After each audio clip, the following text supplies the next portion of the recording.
didn't end with a bang. It ended with dead things learning how to run. Buildings crumbled, hallways caved in, and somewhere inside the wreckage, a group of survivors was sprinting for their lives because the dead weren't staying dead. One of them screamed to close the gate. Another screamed back that it was already too late. The zombies were right behind them, and panic was spreading faster than the horde itself. Then Ichijo moved. He grabbed a hollow pipe nearby, massive thing, jammed it straight into a zombie's mouth, and used the body as a battering ram to shove the whole wave back through the gate. It slammed shut. The group caught their breath. Ichijo wasn't done. He pulled a grenade pin and fired it clean through the pipe, straight into the clustered horde on the other side. Heads gone, bodies torn. The explosion sealed the deal. The door held. Someone pointed back and yelled. A safety house had appeared. 2 minutes on the clock before the zone closed. Ichijo looked at it and felt something rare, relief edging toward victory. He'd been surviving for 5 years. 5 years since the great catastrophe flipped the world upside down, when spatial zones started materializing across the globe without warning, cutting off entire areas from the outside. Inside each zone, zombies, missions, and a ticking clock. Find the safety house. Complete the mission, escape alive, miss the window, become one of them. Half of humanity didn't make it past the first 6 months, but the ones who did, they grew. Zone by zone, fight by fight, survivors got stronger, the system rewarded the ruthless, and at the top of the ladder sat one prize that everyone chased, the Grand Slam, clearing every zone from level 1 all the way to level 100. Today, for the first time ever, a level 100 zone had appeared, and Ichijo was standing inside it. He'd clawed his way here alongside 5 other skilled fighters. One more step, and he'd be the first Grand Slam achiever in history. One more step. Then the window shattered. A zombie girl, fast, massive, wrong in every way, burst through the glass and dropped into the corridor. A perfect zombified baddie. Ichijo called the retreat immediately. She raised her hand and brought it down like a hammer. The survivors scattered. One of them barely made it out and confirmed what everyone already feared. She was the gatekeeper, the boss blocking the safety house. Ichijo ran a quick inventory check. His teammate answered, 5 haste potions and 1 power potion. That was it. Ichijo stared. That's all? He called it fast. Everyone burns the haste potions to keep the boss occupied. He takes the power potion and delivers the finishing blow. 1 shot, 1 chance. Everyone agreed. The boss lunged. Ichijo moved. He grabbed one of the potions and drank it without hesitation. Something was immediately wrong. His legs went heavy. His arms wouldn't respond. The world slowed, but not in the good way. Every stat he had just dropped by 50%. Duration 20 seconds. He'd been handed a weakness potion. Before he could even process it, his yellow-haired teammate stepped into frame. Calm, smiling, holding the real haste potion, the superior one. 100 points of agility flooding his system in real time. He looked at Ichijo and said it was their turn now. Then he ran. The rest of them ran with him. Ichijo stood there, half-strength, fighting a gatekeeper boss alone, watching the people he'd survived beside for years sprint toward the safety house without him. His teammate called back over his shoulder that it wasn't a mistake. They'd planned it from the start. Without items, there was no way to fight. But the clear was already in reach. All Ichijo had to do was hold the boss long enough for the rest of them to escape. His share of the rewards, it would just get split between the others now. Thanks for being the stepping stone. Another one added almost cheerfully that he was looking forward to seeing Ichijo after the zone ended, when he came back as a zombie so he could finish the job himself. 10 seconds left. Ichijo was still fighting, still screaming at them. 6 seconds. The gatekeeper drove her nails through his chest. Deep, clean through. 3 seconds. Am I really going to die like this? The zone dissolved. Dissolution in progress. Ichijo looked down at his hands. The zombification had already begun, the infection crawling through him, cell by cell. 5 years of surviving. Every near-death moment, every impossible fight, every sacrifice, and it ended here, in the dark, betrayed by the people standing next to him. He made one promise before the darkness took him. I will kill every last one of them. Even as his body converted, his mind held on to that. Even if he came back as a zombie, he would find a way. His consciousness sank deeper, darker, until even that resolve started to blur. What a pathetic life. I'm a loser. Then a voice cut through the void, calling his name. Ichijo opened his eyes. Rooftop, afternoon light, a face he recognized instantly, a guy who used to bully him back in high school, standing over him with the same entitled sneer, demanding 5,000 yen for bodyguard fees. Between them, a heavy-set kid, frozen, clearly the actual target. Ichijo looked around slowly. He knew this rooftop. He'd stood here before, on the receiving end, back when he was nobody. His mind raced through the logic. The pain felt real. The surroundings felt real. I've come back, before the great catastrophe, before all of it. The bully turned his attention to the fat kid, told him to steal the money if he had to. Then one of the bully's friends pointed at Ichijo, said he always hid his part-time cash in his bag. Easy pickings. The bully grinned and told Ichijo to hand it over. Ichijo said nothing. The bully repeated himself, louder this time, and Ichijo punched him square in the nose. The bully went down hard, blood pouring. His friends stood frozen, staring. Nobody moved. Nobody had ever hit Mineta before. Nobody even thought about it. Ichijo looked at all of them and told them not to make him ask the same question twice. What was today's date? Silence. He flexed his hands slowly. His strength had carried over. Everything he'd built across 5 years of surviving the apocalypse, still there, living in his body in this past version of himself. Looks like I won't end up as a loser after all. The bully's routine ran like clockwork. Mineta moved through the school with the confidence of someone who'd never faced consequences. Third-year student Yakuza connections in his back pocket, teachers looking anywhere but at him. His daily operation was simple. Collect bodyguard fees from whoever was easiest to squeeze dry, then move on to the next target. Ichijo had been the easiest target for 3 years running.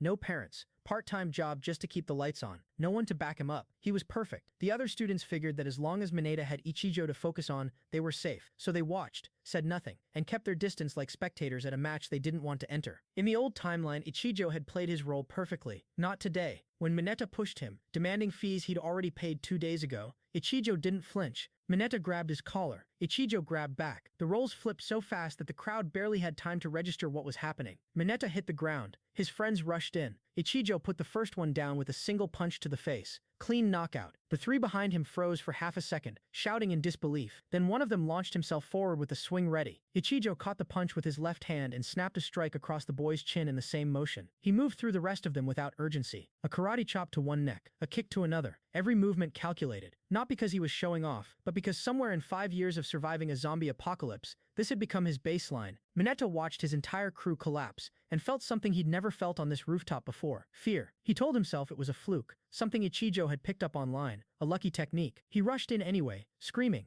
Ichijo caught his fist mid-air, by the wrist, stopped it cold. Mineta looked into his eyes and found nothing there. No panic, no hesitation, no trace of the kid who used to hand over cash without making eye contact. Just something flat and patient and completely unmoved. Then Ichijo grabbed him by the bag and drove a kick straight into his face. Mineta went down bleeding again. The crowd that had gathered stared in silence. That's the guy who got bullied for 3 years? The heavy-set kid from before was shuffling toward the door, moving fast for someone trying to look casual. Ichijo called out to him. The kid froze, smiled nervously, said something about class. Ichijo told him he had one more debt to settle and needed a date. The answer came quickly after that, April 20th, 2024. Ichijo processed it. The Great Catastrophe, the first spatial zones appearing worldwide, that happened on May 25th, 35 days from now. He ran through his situation methodically. First, combat ability, roughly 30% of his peak. Still more than enough against ordinary people at this stage, but nowhere near what he'd need when the zones started appearing. Second, supplies. Critical. Then a thought hit him, and he almost laughed at himself for not checking sooner. Inventory. Open. The interface materialized in his mind exactly as he remembered it. His inventory had carried over. Level 1. Reset from the level 50 he'd grinded up to in his previous life, but it was there. That alone changed everything. In the early apocalypse, spatial zones had shredded society overnight. No warning, no infrastructure left standing, no safe place to stockpile anything. The solution humanity collectively stumbled onto was the personal inventory, a system every survivor eventually unlocked, letting them carry supplies in a private pocket of stop time. Food, medicine, tools, anything non-living. The bigger the inventory, the better the odds of making it through the next zone. In his previous life, Ichijo had expanded his to the size of a basketball court. It had taken years of desperate effort. Now he was starting from level 1 again, but he was starting with the knowledge of someone who'd already done it once. He mapped it out. Inventory expansion needed money, a lot of it, but he also had something no one else in the world currently had. 35 days of advance warning, combat experience beyond anything a normal person could build in a lifetime, and a system interface he could access before the apocalypse even began. The growth rate he could hit this time wouldn't be comparable to his first run. He'd be untouchable before the zones even opened.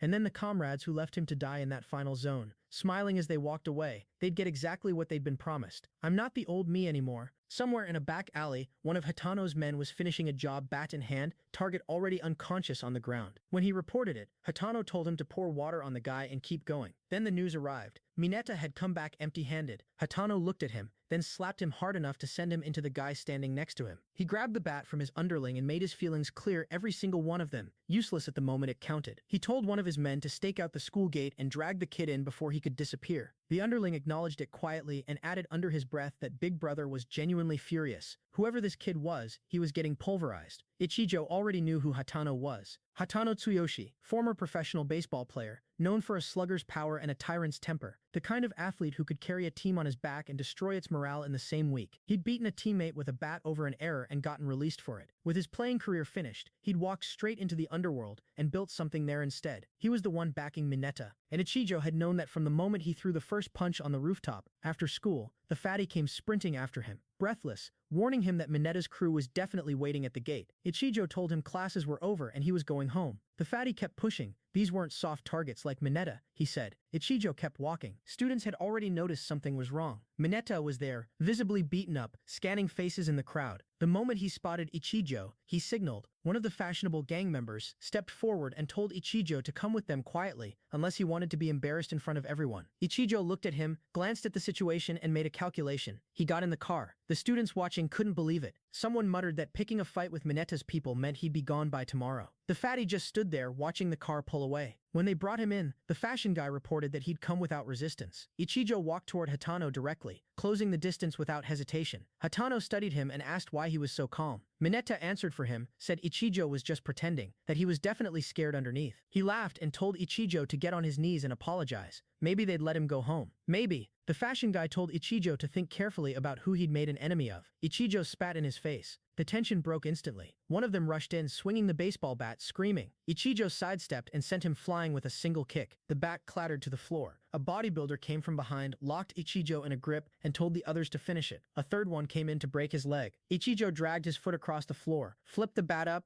and cracked it across the bodybuilder's skull. The grip released. He snatched the bat mid-air as another one charged in, swinging, deflected it cleanly and punched the guy in the face in the same motion. The fashion guy attacked. Mineta cheered him on. Hatano said quietly that it hadn't landed. Ichijo had blocked it with his school bag at that distance. The next second, Ichijo kicked the fashion guy straight into Hatano's path. Hatano didn't move, just watched his people go down one after another. Then he stepped forward himself. He attacked. Ichijo slipped it and hit him clean across the face. Hatano managed to create distance, reassessing fast. The kid had no wasted movements. Clean defense, clean offense. Nothing like any high school student he'd ever seen. He barely had time to process it before Ichijo was already closing in again. Hatano thought he saw an opening. He didn't. Ichijo had left it on purpose. The next strike pinned Hatano to the ground. Mineta stood there with his jaw open, asking if Big Brother was okay. Hatano coughed on the floor and thought it through. That wasn't street-level power. That wasn't even close. And those eyes, the kid had never seen them as a threat from the beginning. Not for a single second. He looked up at Ichijo and told him he was withdrawing. Whatever he wanted with Mineta was his business. He'd hand over the territory too. Mineta screamed his name. Ichijo said he didn't care about Mineta. He said he was more interested in Hatano. That night, Hatano sat across from a man he'd called in for a specific job. The man found it genuinely hard to believe that Hatano had been put on the ground by a high school kid. Hatano skipped past it and asked if he was in or not. The man said there was no reason to refuse an easy job. His price was a third of the territory's earnings. Mineta exploded. A third for one hit? The man reminded him that Hatano was the one asking. And with the tournament coming up, everyone needed money. If word of today's loss got around, the territory was already in trouble. Hatano thought about what Ichijo had said, "I will move you up," and what it meant that a high school student had walked into this meeting knowing exactly what he was walking into. Someone had sent him, or he'd figured it out himself. Either way, Hatano couldn't leave it alone. He told the man to move tonight. Then a guard's voice cut through the building. Someone had walked into a private venue without invitation. Everyone turned.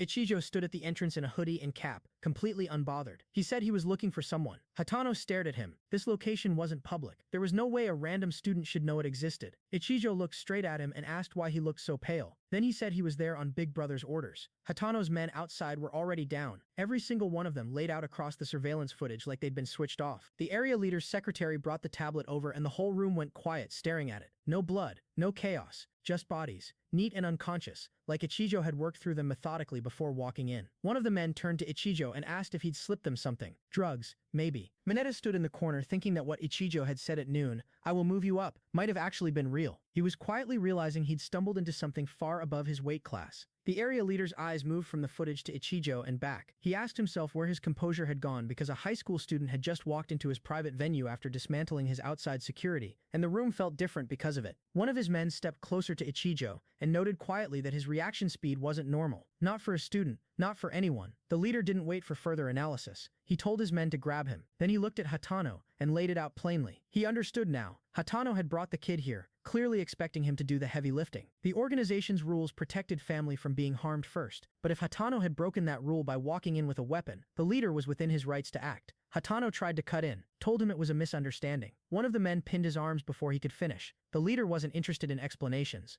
The kid could be handled quietly. One less student wasn't worth much. But Hatano, killing Hatano meant everything Hatano had became his. He thanked him for breaking the rules first. Hatano said he wasn't dying here. He threw the man holding him straight onto the floor and broke free. The leader stared. Hatano's mind was already running the math. Things had spiraled past the point where words fixed anything. If he ran today, the organization would find him anyway. His only exit was standing in the middle of the room taking on two attackers at once. Two of the leader's men came at Ichijo simultaneously. Ichijo grabbed the first one by the collar and drove him into the second. The second tried to dodge. Ichijo lifted the first off the ground and punched through both of them in a straight line. They landed at the feet of Hatano and the leader like they'd been thrown there on purpose. The leader thought, two people, one motion, nothing wasted. What is this kid? He told his men to stop staring and finish it. They came at Ichijo all at once. Ichijo moved through the first one, slipped the punch, chopped the neck, finished with an uppercut, stepped into the second, and kicked him across the throat. Three more came from behind. One grabbed his arm, one locked his waist. The third lined up for the finishing blow. Ichijo kicked the already unconscious body near his feet directly into the incoming attacker. The attacker went down. The one who'd grabbed his waist swung a beer bottle, lost his balance mid-swing, and cracked it into his own teammate's skull instead.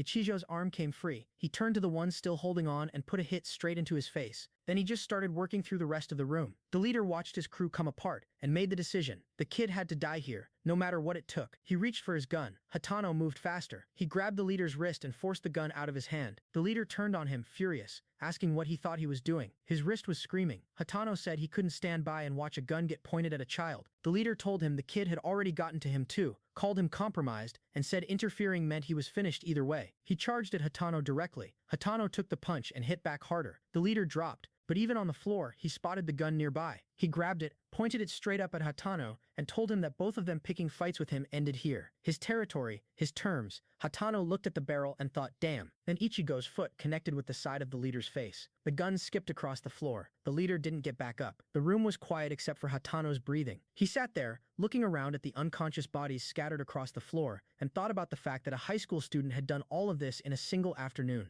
Ichigo asked him simply, so, how about it? Hatano asked why him specifically. Out of everyone available, why pick someone he'd just met today? Ichigo said he'd just happened to meet him first. Hatano laughed despite himself, said he supposed he should be grateful for that. Otherwise, he'd be the one on the floor. He looked around at the mess and asked what Ichigo planned to do about the space they were sitting in. Ichigo told him to make it his territory. He'd said he would move him up. He meant it. Hatano accepted that, then got practical. This incident would spread through the organization fast. Both of them were already targets. He asked what the actual plan was from here. Ichijo laid it out. He couldn't afford to be visible publicly, so Hatano would be the face, the big brother. Ichijo would work from behind, expanding Hatano's influence and pushing him up the ladder. In exchange, he needed access to the organization's money. A lot of it. Hatano stared at him for a long moment, then picked up a wine glass from the floor and said he'd toast to the craziest plan he'd ever heard. Ichijo pulled his cap back on and reminded him he was still a high school student. Then he asked if Hatano had any cash on him. Hatano checked his pocket, genuinely surprised to find himself being asked for money after everything, and handed over what he had. Ichijo looked at it and said it was just enough for taxi fare. Hatano thought, I've allied myself with someone who doesn't even have cab money. Something is deeply wrong with me. Ichijo asked for a full accounting. How many people? How much funding? Who controlled what?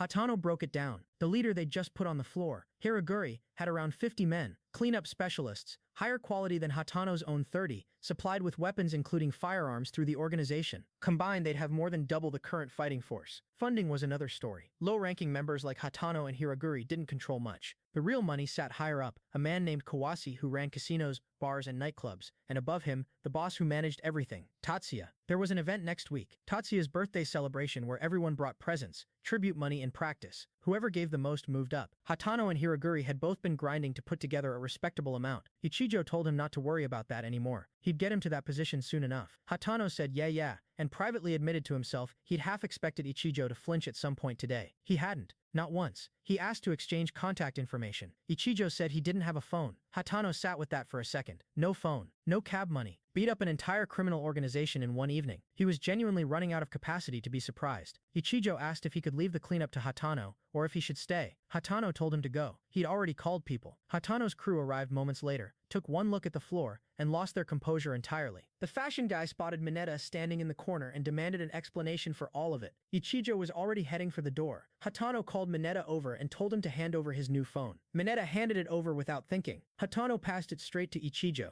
Ichijo said he didn't really need it. Hatano told him to just take it. He stepped closer and said it plainly. They were comrades now, and more importantly, Hatano couldn't afford for anything to happen to him. He offered subordinates as backup. Ichijo glanced at Mineta's hand on his shoulder, moved it off, and told him not to overthink it. Just follow instructions. Then he walked out. The crowd parted. Hatano watched him go, then turned to Mineta and asked if that was really his classmate. Mineta confirmed it, then added that until today, Ichijo had just been a pushover. Hatano thought about the killing intent he'd felt earlier. Brief, controlled, but completely real. He filed it away. Trust would come later. A message arrived on Mineta's old number. Casino tomorrow night. Get proper rest during the day. Hatano looked at it and concluded, without any real surprise, that the kid was absolutely insane. Ichijo walked alone. A girl somewhere behind him called out that she'd spotted him, voice bright with excitement. He kept walking. Comrades, he thought. He didn't need them. One goal, one direction. Revenge. He pulled out the phone and looked at a name on screen. Ejuan Nozomi with a social media presence, talking to followers, polished and effortless. Ichijo knew exactly who he was.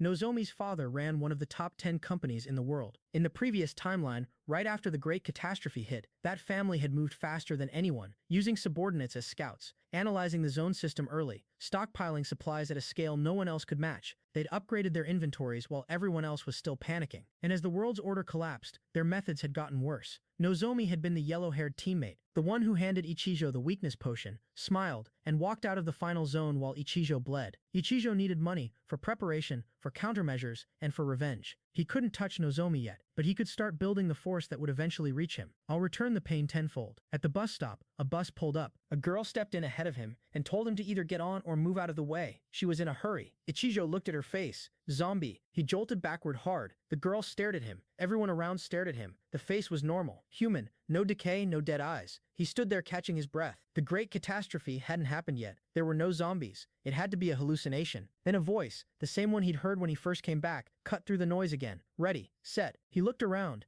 Nobody else reacted. The voice wasn't coming from anywhere he could point to. He'd heard it at the moment of rebirth too, and dismissed it. Then his eyes flared red. Directly ahead of him, a spatial zone had materialized, hovering there, visible only to him, completely solid and real. A zone. Before the Great Catastrophe, a full month early. Ichijo's mind ran through it fast. The voice was guiding him toward it. Nobody else seemed to see it. Pedestrians moved through the area without pausing, without looking. Whatever this was, it had appeared for him specifically. He stepped off the curb toward it without checking the road. Drivers honked. People shouted that he was going to get himself killed. He barely heard them. He stood at the threshold and breathed. If this zone was real, and it felt real, the same pull he'd recognized hundreds of times before, then he was looking at an opportunity that didn't exist in his previous timeline. Items from inside zones couldn't be found anywhere in the real world. He could expand his inventory a full month before anyone else even knew zones existed. The risk was obvious. He'd be going in alone, underprepared, with 30% of his original strength. He put his hand forward. If that's the case, I have no choice. Ichijo entered the special zone. Level 1. Ichijo stepped through the gate and felt the familiar weight of a zone settle around him. He hadn't expected to be here a month early. He looked around. Zombies, not a small number of them, scattered through the environment ahead. Then something materialized in front of him. Glowing. A special mission prompt. Defeat 15 normal zombies and 1 mutant zombie within 1 hour. Find the safety house. Reward multiplier 5 times. Ichijo read it twice. A 5 times reward bonus was something he'd never seen in his previous life. Not once across 50 levels of zones. This had to be connected to his rebirth, or to that voice that kept pulling him forward. Either way, he wasn't complaining. He just needed to clear it. He took stock of the starting area. Zone entry points always drop survivors somewhere relatively safe with basic supplies nearby. He found a first aid box and an axe, pocketed both into his inventory without hesitation. Fundamentals only. Everything beyond this had to be earned inside. What actually mattered were the rewards at the safety house. Magic cores used to expand inventory, ranked in 4 tiers of quality, with higher level zones producing better ones, and crystal stones, whose special elements served as materials for crafting potions that kept people alive inside zones. Both were irreplaceable in the world that was coming. He gripped the axe and moved toward the zone's interior. One rule he remembered clearly. Once you passed the starting point, there was no going back to the entry area. The mission had 3 requirements, and the most punishing factor among them was time. He was running at roughly 30% of his previous strength. 16 targets total. 15 normal zombies plus 1 mutant. Even for a beginner zone, that wasn't nothing. nothing. He'd need to pace himself, conserve energy, and save whatever he had left for the mutant at the end. He took one step forward. A hand burst through a glass panel directly beside him. He threw himself back on instinct, the zombie's strike missing his face by inches. It stepped out and faced him. Ichijo steadied his breathing. Beginner-level zombie, but even these things moved faster and hit harder than any human. The moment one locked onto a target, it didn't stop, and a single bite meant a countdown to transformation unless he reached a safety house for treatment. It lunged again. Ichijo sidestepped. The weakness was always the same. He swung the axe and took the head clean off. Mission counter updated. 1 normal zombie defeated. 56 minutes remaining. He moved forward, keeping the logic simple. Safety houses in beginner zones sat roughly opposite the entry point. He'd head that direction, pick off zombies along the route, and avoid clustering them together. Save the real energy for the mutant. The plan lasted about 30 seconds. The mutant zombie appeared directly in his path, way too early. Ichijo's instincts kicked in before his thoughts caught up. He recognized the type immediately. Gashin, a rank mutation, arms enhanced beyond normal zombie physiology. Brute force attacks, no complex patterns but devastating raw power. In his previous life, Gashin-type mutants had killed a significant number of survivors during the early apocalypse. People who'd survived normal zones for months had walked into a Gashin and not walked back out. It spotted Ichijo and came straight at him. He crossed his arms to block the impact, threw him backward anyway. The force of a single elbow hit rattled through his whole body. That power is several levels above mine. A direct fight was off the table. The terrain around him was cramped and irregular. Bad ground for trying to outmaneuver something built like a battering ram. He needed space and a different angle. He ducked under the Gashin's next reach, rolled past it, and ran. The Gashin's attack patterns in his previous life had been completely straightforward, violent, relentless, but predictable. No adaptation, no strategy, pure aggression following a locked-on target. If he could use that against it, redirect that momentum rather than absorb it, he had a chance. 2 zombies stepped out of a side passage directly in front of him. He checked behind him. The Gashin was closing, surrounded. He didn't stop moving. The training in his previous life, every brutal night he'd spent pushing his body past the point of collapse, every near-death scenario that had forced him to improvise, it all lived in his muscles now. Even if the raw power had dropped, he cut left at the last second, forcing the Gashin to adjust its trajectory. The momentum shift made it stumble. He turned on one of the 2 flanking zombies and cut it down before it could react. 1 down. The Gashin recovered and came from above. A downward strike meant to end it. Ichijo jumped. The blow cratered into the floor beneath him. The Gashin searched, momentarily disoriented by the empty air where its target had been. Ichijo landed above it, found his grip, and launched himself down at full force. Everything he had left, aimed at the back of the Gashin's skull. The Gashin spun. It had heard him coming. The Gashin had caught his strike on its enhanced arm.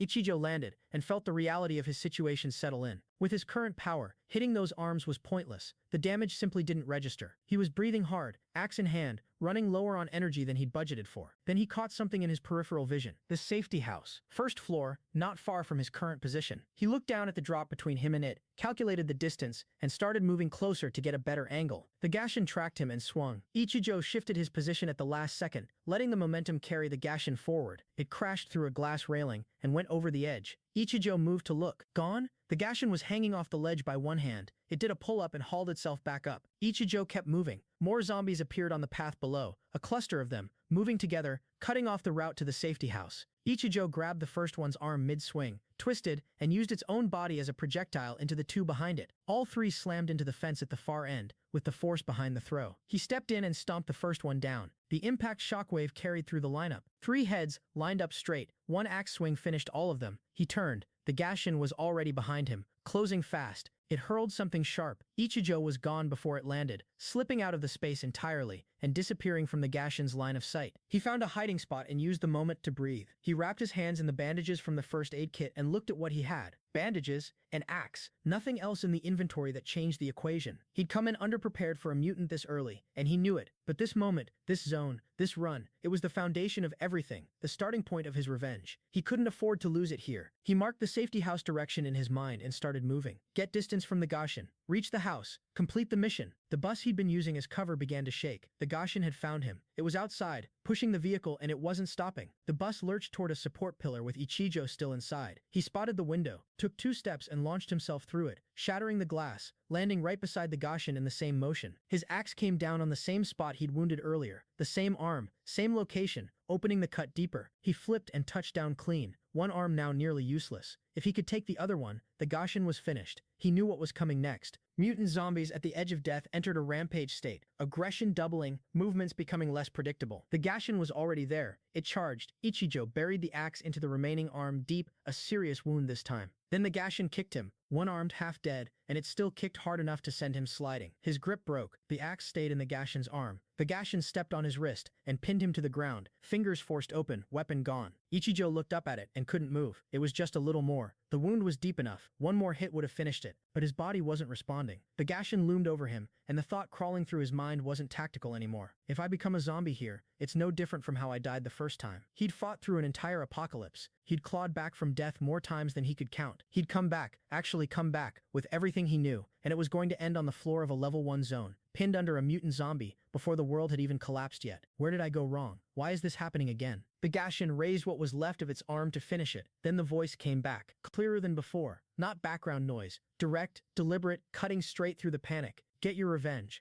The voice hit different this time. Not background noise. Something from inside his own body, rising up through the panic like it had been waiting for exactly this moment. Ichijo noticed his wounds were closing. The infection should have been spreading. He'd taken a bite, made contact with the virus, and instead of turning, his body was actively healing. He looked at his bandaged hand and felt the pieces click together. The mysterious voice, the early zone appearance, the immunity, the healing. It all traced back to one source. His previous life's final moments rushed back. A level 10 zombie he'd encountered right before the last zone collapsed. His mind had been consumed by rage at the time. Tunnel visioned on the safety house. The zone had dissolved around both of them. By all logic, they should have both converted and reappeared in the real world as zombies, but somehow, they'd come back here together. The zombie was inside him, not controlling him, but present, sharing the body. That thing had crossed back through time with him, and every impossible ability Ichigo had shown since waking up in that high school corridor traced directly to it. Zone visibility before the catastrophe, virus immunity, accelerated healing. The Gashin kept attacking. Ichigo kept countering, almost on autopilot, while his mind processed the full weight of what he'd just figured out. Am I still human? The Gashin kicked him back. He found his footing, looked at the thing in front of him, and felt something shift. Not fear, not doubt, just a cold, clear decision. His longtime nemesis, the zombie virus, had saved his life. The irony wasn't lost on him, but revenge didn't care about irony. He raised the axe and moved. The power behind the swing was different. The zombie's strength bleeding through into his muscles, amplifying every bit of force he had left. The Gashin's arm split on impact. He followed through and cleaved the entire body in two. The mutant dropped. Ichijo stood over it and thought about Nozomi, about the 4 others who'd walked out of that final zone smiling. With this power, revenge just got a whole lot closer. The safety house materialized ahead of him. Ichijo looked at it and let out a long breath. He'd made it. Inside, a single box waited. He opened it. Magic cores, and not just a few. The 5 times reward multiplier had delivered. He picked one up, confirmed it was beginner grade, and got to work immediately. Inventory open. First core placed.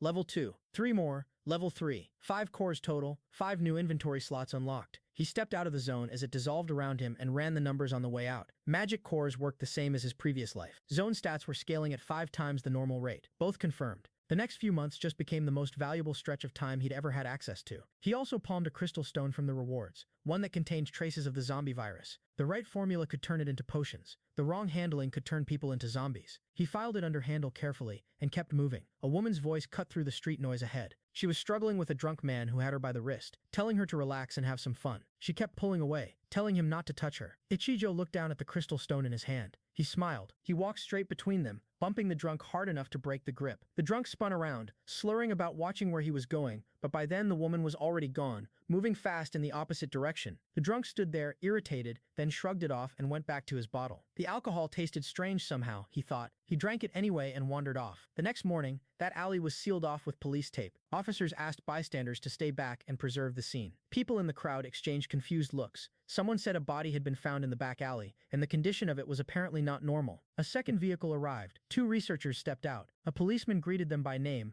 Karaji, and said this was their first time dealing with a scene like this one. The researcher asked to see the body. They followed the officer through the tape. What they found stopped them cold. The drunk man's body was bloated and heavy, covered in large, bulging purple welts across the skin. Grotesque. Wrong in a way that didn't match anything in a standard forensic report. The researchers stared at it in silence. The researcher told the policeman to process it as alcohol poisoning, accidental death, clean and simple. The policeman thanked him warmly. Case closed before it even opened. His assistant wasn't satisfied. She checked the body carefully, gloves on, and she knew what she'd seen. She pushed back. Blood samples, proper testing. This wasn't a straightforward case. The researcher shut her down without turning around. She was still in training, he reminded her. Studying abroad didn't make her experienced. Follow instructions, stay out of the way, and don't jeopardize her graduation evaluation over unnecessary curiosity. She watched him walk to the car and said quietly that those were completely separate matters. Ichijo stood in the crowd, watching her. He'd gotten his answer from last night's experiment. The drunk man had been exposed to the zombie virus, and instead of reanimating, the body had simply died with severe physical deterioration. Zombification didn't trigger before the apocalypse arrived.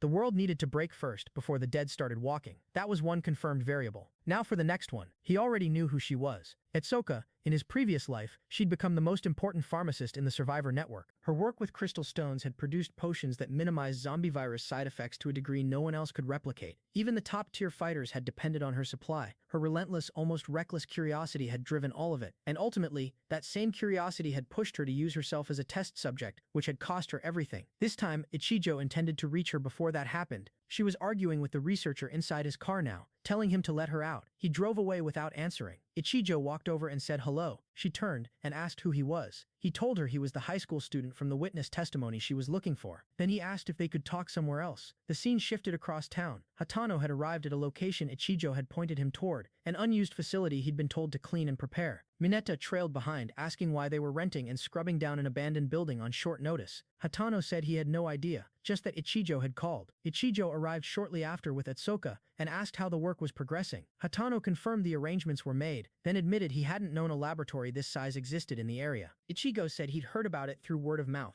Mineta wasn't listening. He was staring at Etsuka, who was already moving through the space, checking equipment, muttering about the machines needing testing. Ichigo told Hatano to wait, then approached her. He said they should cover the main topic before anything else. She agreed. He got straight to it, pulled out the crystal stone and told her that the man from the alley had died because of what he was holding. She immediately reached for it. He raised it out of reach. She told him not to handle something like that without proper protection, that the internal structure needed immediate analysis. Then she stopped herself and asked the real question. Why come to her specifically, and why bring her to a private laboratory? What was the actual motive? Ichigo was quiet for a moment. Then he told her she was exactly as sharp as he'd expected. She waited. He asked if she was willing to become a comrade. If yes, the laboratory was hers to use freely. He'd supply as many crystal stones as she needed, and research costs would be covered. She'd see things that didn't fit anywhere in her current understanding of the world. If no, the conversation ended here. She was already holding the stone up toward the light, angling it. Ichijo asked if he should take that as a yes. She said that if he was going to give her the crystal stone, she'd accept any conditions. He told her she could rest assured, and thought to himself exactly as expected. She told him to continue. Keep talking. He laid it out plainly. The crystal stone contained a virus that killed living beings and accelerated physical decay. Unlike ordinary death, the body retained movement without consciousness, no longer human in any meaningful sense. The body from the alley hadn't reanimated, but she'd noticed the unusual physical robustness despite death. If it had started moving, it would have exhibited several times the strength of a living person. The term for what it becomes is zombie. The living dead. Crystal stones contained two distinct components, one that triggered zombification, and one that enhanced bodily functions. He needed her to separate them completely, isolate the enhancement component at near-perfect purity, and formulate it into a potion that worked on living humans. The purity determined the potion's effectiveness. It was extremely difficult work, which was exactly why he was bringing it to her. She sat with that for a moment. Then she said, "So the body from this morning could have started moving." Eventually, Ichijo confirmed it. He told her she probably had 100 more questions, but he needed her focused on the crystal stone research for now. He'd tell her everything when the time was right. There was a residential room on the floor below for her to use. He was leaving. She called after him and asked at least for his name. He told her, Ichijo. Then he turned to Hatano and said they were going. Mineta was assigned to stay and support her. He agreed without complaint. On the way out, Hatano asked where they were heading. Ichijo asked about Hiraguri's situation. Hatano said everyone from that side was now calling him Big Brother. Ichijo told him not to let that slip. Hatano was the boss, publicly. That image had to hold. He ran through the updated picture in his head. Zones were confirmed real, accessible ahead of schedule. The potion development was now in motion. Everything was moving faster than his previous life had allowed, which meant money was the next bottleneck. Everything he was building required scale, and scale required funding far beyond what Hatano's current operation produced. He told Hatano to prepare himself. They were going to see Hogane. Ogane Kawase was 20 years old when his hands first got dirty. He hadn't stopped since. Every move he'd made from that point was calculated, ruthless, and effective, and it had bought him the entertainment empire he now sat at the top of. Casinos, nightclubs, a river of money flowing in from people who believed, genuinely believed, that tonight was the night their luck turned. Inside the casino floor, the noise never stopped. Chips flying,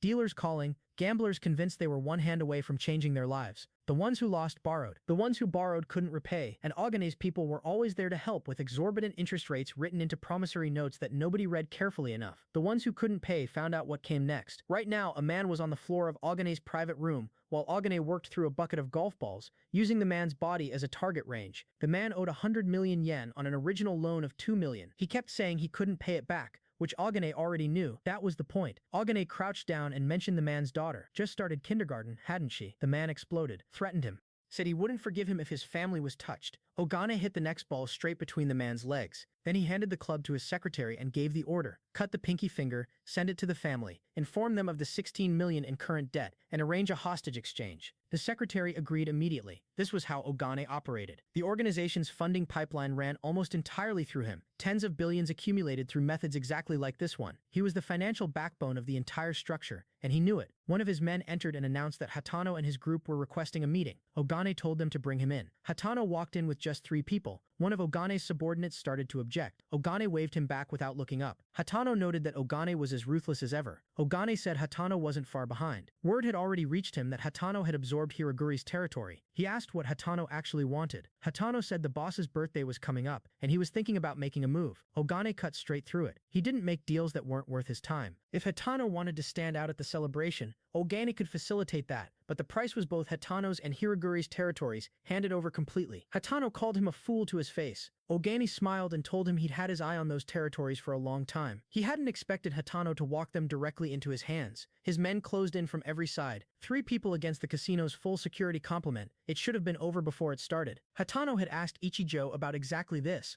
beforehand. Just 3 people against 100 security personnel was suicide. Ichijo had told him they weren't winning through numbers. The others would buy time at the entrance. Inside, Hatano needed to hold a strong front and treat Ichijo as subordinate, order him around, play the role of boss completely. Hatano had understood. Now surrounded, he decided to commit. He grabbed a pencil off the nearest surface, told his people to finish the old man, and charged at Ogane. Ogane's top bodyguard intercepted him instantly. Before Hatano could process it, Ichijo appeared beside him, redirected the pencil mid-motion, and sent it flying straight at Ogane's head. The bodyguard caught it on his bicep without flinching. Ogane ordered his men to kill them all. One of them moved toward Ichijo and got sent flying face first before he completed the step. Another charged and screaming. Hiraguri stepped into the path and told him this one was his. He'd been waiting for an excuse. Ichijo pulled Hatano back and told him to stay sharp. Then he identified the bodyguard, the strongest man in Ogane's operation, the main reason Ogane had always felt untouchable. He told Hatano to fall back and let him handle it. The bodyguard shed his coat and came forward. He swung a golf club at Ichijo's head. Ichijo slipped it, spotted the bag of clubs nearby and pulled one out. They faced each other, and the bodyguard swung again, connecting with Ichijo's face. The mask came off. The bodyguard stared. No injury. The hit had landed clean and done nothing. Hatano called out asking if he was okay. Ichijo said yes, then noted almost to himself that this guy was considerably slower than the mutant zombie from the day before. From across the room, Ogane told his bodyguard not to cause too much disruption. The customers downstairs could hear it. Then he told him to kill them all. The 2 of them clashed golf clubs back and forth, trading strikes and dodges across the room. Ichijo read the openings and waited, then drove a kick into the bodyguard's side. The man caught his leg mid-air and promised to rip it clean off. Ichijo's other leg found his neck before he could finish the sentence. The bodyguard hit the ground. Ichijo followed with a straight shot to the gut that sent him sliding across the floor. Ogane stared. This wasn't possible. He grabbed the phone and demanded backup immediately. Backup arrived, but far fewer men than expected. The roads leading to the casino were completely gridlocked. Mysterious traffic jams on every approach. No reinforcements were getting through anytime soon. Ogane turned to Ichijo and asked if that was his doing too. Ichijo confirmed it. Too bad. Ogane recovered fast, pivoting to the men he had. 200,000 yen to whoever killed them, right now. Every head in the room turned toward Ichijo and Hatano, and they all moved at once. On the casino floor below, customers kept playing, kept laughing, kept losing their money. Then Ogane came through the door, not walking. He landed in the middle of the floor, and the entire casino went quiet. Customers looked at each other. Someone recognized him. Wasn't that the owner? What was happening? Ichijo stepped out after him and told the room it was an internal dispute. Nothing to worry about. Hatano moved forward and took the floor. He introduced himself as the new owner, effective immediately, and announced 10,000 chips for every person in the building as a commemorative gift. The casino erupted. Then a voice cut through the noise. Someone called it stylish. Hatano turned and froze. Ichihyun, here, now. Someone asked why he was in the building. Hatano stumbled through a greeting, said he hadn't expected to run into him here. Ichihyun said he'd heard the commotion from the VIP room and came to check, and that Ogane was a friend of his. Hatano glanced at Ichijo. Ichihyun's attention had already shifted. He told Ichijo his attitude needed work, then moved toward him directly. Ichijo stepped forward to meet him. Ichihyun looked him over and asked if he needed something. Noting he looked like a student, Ichijo kept his expression flat. Inside, the gears were turning fast. He hadn't expected Ajuin to already be operating at this level. Him, Shuhiro, Lala, Rick, Ilman, all heirs to companies that ran the financial industry. After the apocalypse arrived in his previous life, they'd systematically eliminated every obstacle standing between them and total control. The plan to frame Ichijo had been years in the making, not an improvised betrayal. He was looking at the beginning of that plan right now. Ogane grabbed Ichihyun's leg from the floor, begging for help, promising any amount of money. He said Ichihyun had taken care of him for years. This much was owed. Ichijo hit Ogane across the face with the golf club before he could finish. Blood. Ichihyun stopped his own bodyguard with a gesture. Then he closed the distance to Ichijo himself, grabbed his collar and spoke directly into his ear. Eliminating someone like Ichijo would be trivial. The only reason he was still breathing was the crowd around them. He'd gotten lucky. He released him, turned away, and called it boring. Ichijo called after him, told him they'd be meeting face to face again. All 5 of Ichihyun's group turned to look at him. Ichihyun's jaw was tight. He told his subordinate to find out everything about Ichijo and walked out. Hatano told the room to keep enjoying themselves and that the chips would be distributed shortly. Ichijo stood quietly and thought about how close he'd just come to losing control. He couldn't kill Ichihyun yet. Not like this. He wanted him alive and aware, pushed to the absolute edge of despair before the end came. A quick death was too easy. Hatano pulled him aside and said making an enemy of Jihyun at this stage was dangerous. His resources alone.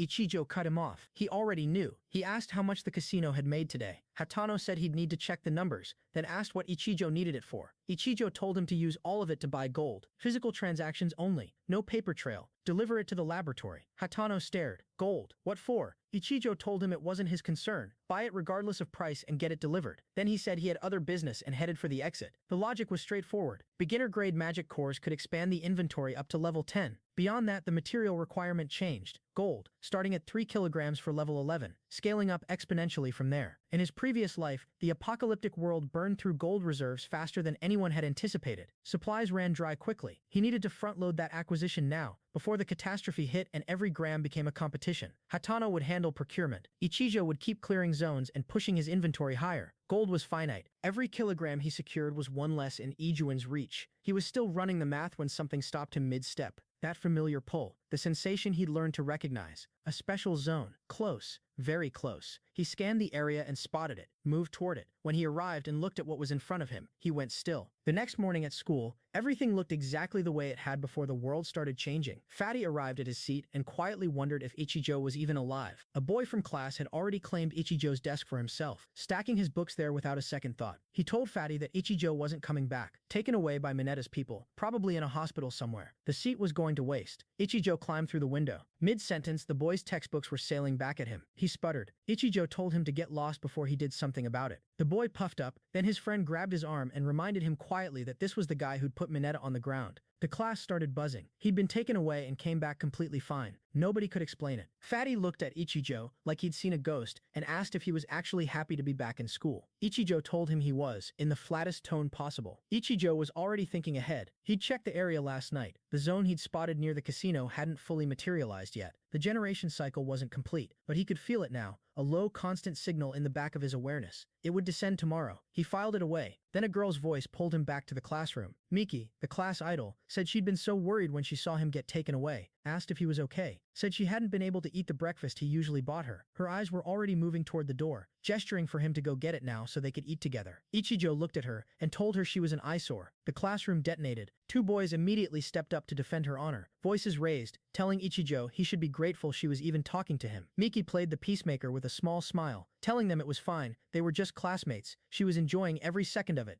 Ichijo thought about how many times this exact dynamic had played out in his previous life, him included in the rotation of boys she ran like a personal errand service. He felt something close to pity for who he used to be. The yellow-haired boy from class told him to take it outside, said beating Mineta didn't make him special. A hand slammed onto the desk between them. Mineta, Miki's expression lit up. She assumed revenge had arrived and leaned in. Mineta shook her off his arm without looking at her, and told her to get lost. She blinked. He'd called Ichijo Big Brother. The room went completely silent. Mineta turned to the 2 boys who'd been defending Miki and told them to disappear. They left immediately. He told Fatty to go eat breakfast. Fatty said he'd already eaten. Mineta told him to go buy his then. Fatty agreed and went. The class had been cleared in under a minute. Mineta turned to Ichijo and asked why his phone had been off all night. Etsuka had been calling repeatedly, couldn't get through. So Mineta had come to school himself to deliver the message. Ichijo said he'd forgotten to charge it, asked what she needed. Mineta leaned in and said quietly that she'd made an amazing discovery and wanted to talk. Ichijo's focus sharpened immediately. Potion development already? He told Mineta to head back first. He'd come after. The teacher arrived and called the class to order. Page 50. Textbooks open. Uchijo looked out the window and thought about how temporary this all was. The quiet classroom, the morning routines, the ordinary noise of school life, none of it was going to last much longer. Then the zone appeared directly beside him and pulled him in without warning. No gradual materialization, no approach signal, just gone. Level 5 special zone, 20 minutes to reach the safety house, 5 times reward multiplier. Uchijo pushed up from the chair and steadied himself. It had been a while since a zone had grabbed him mid-scene like this.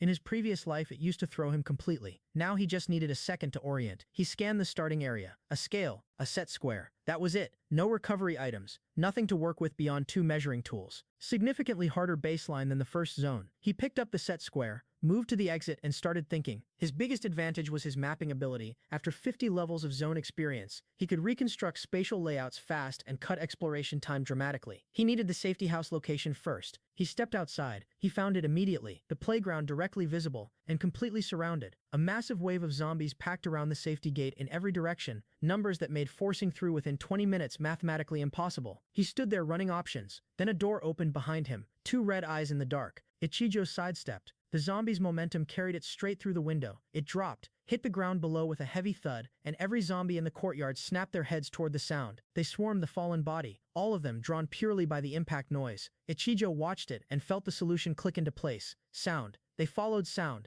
If he could generate something loud enough, far enough from the safety gate, he could pull the entire horde away at once and clear the path in one move. He already knew the spot. He turned and ran for the stairs. If he could reach it in time, the mission was already won. Ichijo had one destination in mind, the broadcast room. He ran the layout from memory. Central building where he was now. Broadcast room on the top floor of building 4. Cut through the central building, hit the connecting corridor, cross to building 4, take the far staircase up, straightforward on paper. Then the zombies started moving. He looked down at the courtyard. The horde was drifting back toward the safety gate, resettling into their original positions around it. Ichijo watched them and asked himself whether this was deliberate guarding behavior or just coincidence. A zombie wandered close to his position. He decided to test it. He grabbed it and threw it out the window into the courtyard below. The thud hit the ground and the entire horde snapped toward the sound, swarming the impact point instantly. Confirmed. Sound sensitivity, immediate response, total redirection. And the fastest ones to react were the elite zombies, former athletes and physically exceptional humans who'd retained their conditioning through the conversion. PE class had been running on the playground when the zone activated. The courtyard was full of them. He watched them verify the sound source and filter back to the gate. One shot. That was all he had. The broadcast system had to draw every single one of them away simultaneously, and it had to hold long enough for him to reach the safety house. Any mistake before that moment, and the whole plan collapsed. 17 minutes left. He moved. A zombie stepped into the hallway ahead. Ichijo came through a side door from behind, landed on it, and drove the set square through its skull before it could register the noise. Clean. No sound worth worrying about. 17 minutes sounded like enough. It wasn't. 5 minutes minimum from the broadcast room to the playground, and that assumed nothing went wrong between here and there. He reached the connecting corridor and pushed the gate open. 3 zombies. Nowhere to hide in a straight corridor, and a detour would cost him time he didn't have. He had the shovel from the zombie he'd just put down. He decided to go straight through. He needed quiet. One loud sound here, and the zombies inside the main building would pile on from every direction. He moved fast, shovel across the first zombie's face, second across the head, third finished before it could react. 3 down, no noise that carried. He kept moving. Building 4 ahead, the hardest section. He eased the door open just enough and looked through. The staircase to the broadcast room sat at the far end of the hallway. Building 4's layout was more complex than the others. More turns, more blind spots, more places for something to be waiting that he couldn't see from the entrance. No zombies in the visible range. That didn't mean empty. He stepped inside and moved forward. A zombie came from directly behind the door. He caught the shadow in his peripheral vision and threw himself sideways. The zombie's swing grazed him as he dropped. He hit the floor and rolled, looking up at the thing looming over him. Elite zombie. It had been standing completely still behind the door, invisible until he'd already passed it. Glass scattered across the floor around him caught movement in its reflection. More zombies, drawn by the noise of his fall, emerging from the side corridors and doorways ahead. Ichijo looked at the hallway filling up in front of him and didn't waste time on frustration. He pushed off the floor and started moving, using the walls and furniture to redirect himself, buying angles where he could. One of them caught him across the stomach as he squeezed past. Not a bite, a glancing hit, but it slowed him for a step. Another one cut off the path forward. He shoved the shovel into its mouth sideways to block the bite, and it started thrashing the handle wildly, trying to work its jaws free. Then the elite zombie from behind, the one with the boxing gloves, came up directly at his back, arm already cocked back about to swing. The elite zombie's fist came down straight at Ichijo's skull. Ichijo felt it coming and dropped. The punch sailed over him and connected with the zombie directly in front instead, caving its head in on impact. The elite turned, looking for him. Ichijo was already gone. He'd left a trail without meaning to. The blood from his earlier hit carried a scent, and the elite zombie followed it through the corridor, nose locked onto the source. It tracked the smell to a nearby room and pushed inside. The laboratory. Etsuko was at her workstation, completely absorbed, talking herself through the problem out loud. Separating the two components of the crystal stone was proving far harder than anything she'd read about. The zombie virus proportion was too high, purity capped at 60% no matter what she tried. None of her existing reference materials described anything close to this substance, and the one person who actually knew where the crystal stones came from had vanished without a word. The zombie moved through the room, following the scent, and found it, a broken test tube on the table. Ichijo had left it there deliberately. He came in from behind while the zombie was still orienting. The zombie sensed him and reacted faster than expected. It jumped, dodging the first attack, and came back from above. Ichijo drove the shovel up into its skull with everything he had and cut through the neck in the same motion. It dropped. He caught his breath and looked at the broken test tube. The blood he'd extracted had lured the zombie away from Itsuka and given him a clean angle. The wound on his stomach from earlier had already closed.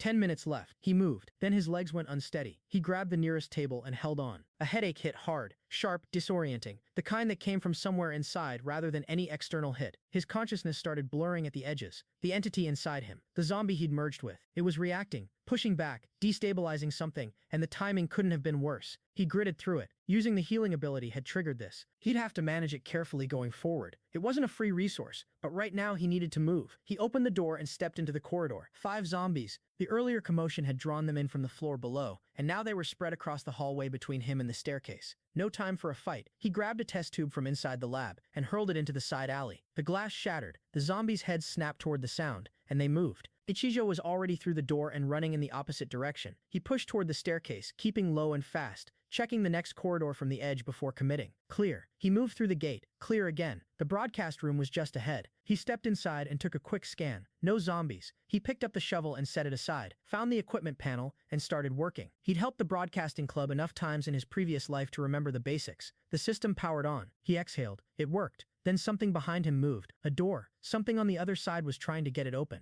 Ichijo kept his hands on the equipment and tracked it in his peripheral vision, shovel within reach. He turned. Ready. The door opened. The zombie on the other side was enormous, and it spoke. Don't. Ichijo froze. Ichijo looked at the bloated zombie in the doorway and ran the biology fast. Putrefaction gas filling the body cavity. Soft tissue expanding from the inside out. A corpse-swelling phenomenon that made the thing in front of him look twice its natural size and twice as dangerous to be near when it went. The attack power was low, but the burst radius scattered explosive force and zombie virus simultaneously, enough to kill a person outright and draw every zombie within earshot to the location. He could not let it detonate in the broadcast room. He backed out into the corridor. The gas zombie followed, lumbering after him on instinct. Ichijo waited until it was close, dropped low and drove his attack into its legs. It lost balance and tipped forward, straight toward him. He grabbed a wire from the wall and looped it around the zombie's leg as it fell, pulling it taut. The zombie swung out over the edge of the corridor railing and hung there, suspended, slowly straining against the restraint. 4 minutes left. He looked down the hall. The noise had already drawn zombies from this floor. He ran back into the broadcast room, grabbed a test tube, and hurled it in the opposite direction to buy himself seconds. Then he found the microphone. If an elite zombie showed up now on top of everything else, he was finished. He pushed that thought aside and focused on the equipment. 2 zombies were already moving toward the broadcast room. The wire outside wouldn't hold much longer. One of them reached the door. Ichijo hit the broadcast switch. His voice went out across every speaker in the school, announcing the start of National Health Exercise Number 7, Part 1, loud and clear and completely absurd. Every zombie on the ground snapped toward the sound. He barely made it. He stepped out of the broadcast room with the broadcast still running, speakers blaring across the building, and watched the courtyard zombies begin drifting toward the noise sources. The path to the playground was clearing, but the zombies from the third floor were already coming up the stairwell. He needed to move while their attention held. He jumped. Then the door from Building 1 opened, and another wave came through, cutting off the direct route. Too many to fight through in the time he had left. He pulled back and waited, watching the wire outside. It snapped. The gas zombie dropped and detonated on impact. The explosion shook the floor and scattered in every direction, and every zombie nearby lurched toward the blast sound, completely abandoning their positions.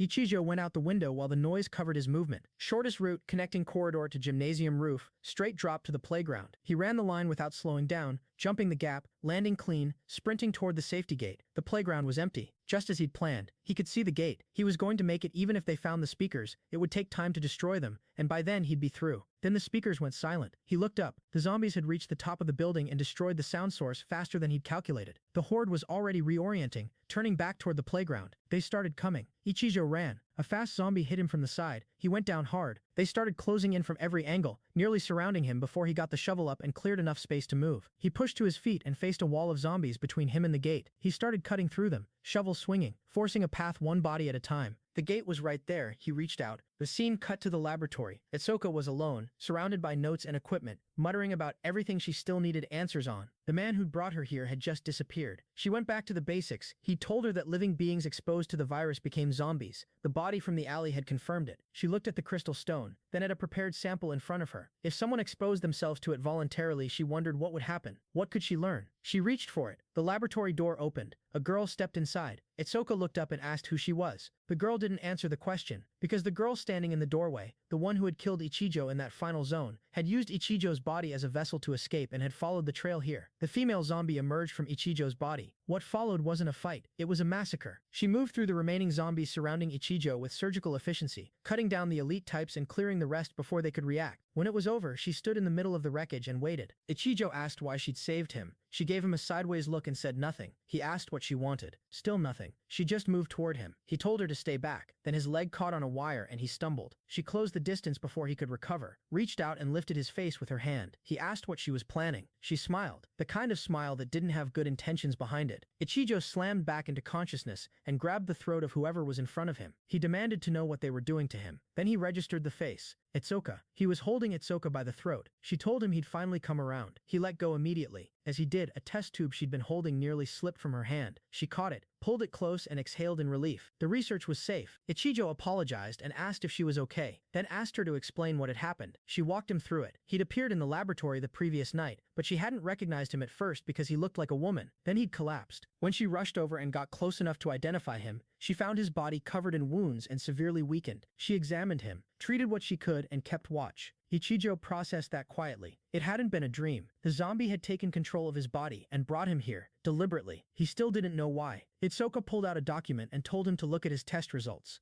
Zombie virus detected in his system, but instead of his body fighting it, the results showed something closer to dependency. His body had adapted to the virus, almost integrated with it. She'd extracted a sample and tried combining it with the virus from the crystal stone. They fused perfectly. On a hypothesis, she'd injected the crystal stone virus back into him, and his wounds had healed. The zombie virus in his body had been consumed in the process. Ichijo sat back and let the pieces settle. Every time his recovery ability activated in the zone, he'd gone dizzy and eventually blacked out. The healing drew directly from the zombie virus reserves in his body. When those ran dry, the entity took over. Itsuka said it was her turn for questions now. Was he human or a zombie? And where were the crystal stones coming from? Because they shouldn't exist in this world at all. Ichijo was quiet for a moment. Then he asked if she believed in time leaps. She told him she was being serious. He told her to hear him out completely. He'd leapt from 5 years in the future, a world that had reached full apocalypse, zombies attacking globally, social order gone. The world she was living in right now had 1 month left before it started. The things she'd witnessed yesterday would be appearing everywhere. She asked about the special zones. Ichijo confirmed it. Worldwide, full of zombies, unavoidable. He said there was something he wanted to show her, and asked where his clothes were. She pointed across the room. He decided not to mention the inventory yet. She seemed genuine, but his previous life had taught him exactly what happened when trust was given too early. He used his shirt as cover and pulled crystal stones from his inventory. A significant number of them, far more than she'd expected. Her eyes went wide. He told her he'd collected them in a special zone, that he could already access zones ahead of the catastrophe. He shifted the conversation. She'd said she had something to show him. She pulled out her results. Highest purity achieved so far, 60%. She'd pushed it to 65 yesterday, but that was the ceiling with what she had. The sample in front of him was red, a power potion, 70% purity in a single day. Ichijo looked at it and thought that she really was exactly what the rumors in his previous life had described, a genuine genius. She pointed out that some of the crystal stones he'd brought were different from the first batch, structurally distinct. She started to ask what she'd be doing 5 years from now, then caught herself and asked directly, since he'd come to find her specifically, had they been comrades in his previous life. Ichijo told her that the future version of her was already dead. They'd had no connection at all. She asked how he knew about her then, whether zombies had killed her. He said he'd heard about her through reputation, a genius pharmacist known across the survivor network, and it hadn't been zombies. She'd used herself as a test subject in her research. She went quiet for a moment, then she said she understood that future her had been working hard even in that situation, and that using herself as a test subject was exactly something she would do. She said she believed him. From that point forward, she told him she would support him with everything she had. Then she asked if they should get back to the remaining work. The door opened. Hatano came in, hauling boxes of gold, visibly struggling, muttering that he hadn't known money could be this heavy. Someone behind him bumped into the doorframe. They both froze, looked up, and apologized simultaneously. Ichijo told them it was fine, and asked where the rest of the money was.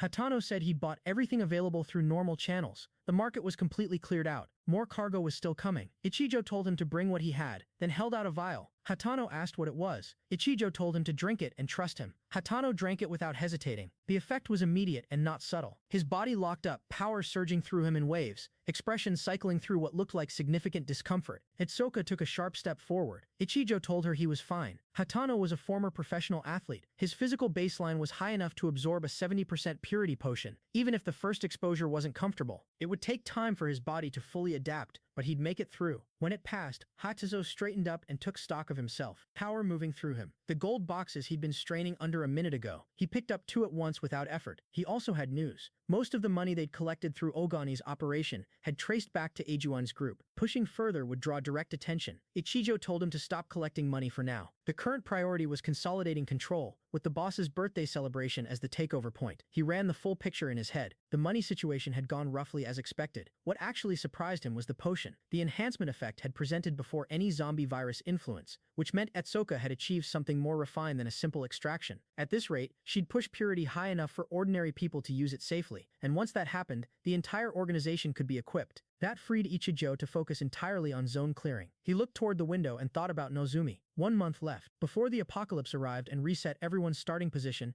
Ichijo intended to drain every resource Nozumi had accumulated and make him watch it happen. The pool game was supposed to be chill, but Nozomi couldn't help himself. He asked Rick if he'd heard about someone dumping all the gold on the market and if anyone knew who did it. Rick shrugged it off, but admitted the efficiency was terrifying. He figured it had to be a group, because buying up every ounce of gold in a single day wasn't exactly a solo mission. Nozomi pressed him on international affairs, but Rick had already checked. Nothing. No wars, no coups, no chaos. Just a ghost buyer cleaning out the market and sending prices through the roof with zero product left to show for it. Then Rick dropped the real weird part. Every single transaction was in physical gold. Nozomi froze for half a beat. Physical gold. Rick confirmed it, adding that they were basically the only ones left holding any, so why not sell high while the situation was stable? There wasn't going to be another spike like this. That's when the girl cut in. She said they'd spent years collecting that gold. Throwing it away now would be stupid. Rick fired back, called her a worry rat like always. She didn't flinch, just sat right on the pool table and said being careful wasn't a crime, until they knew who the mystery buyer was. That gold stayed locked down.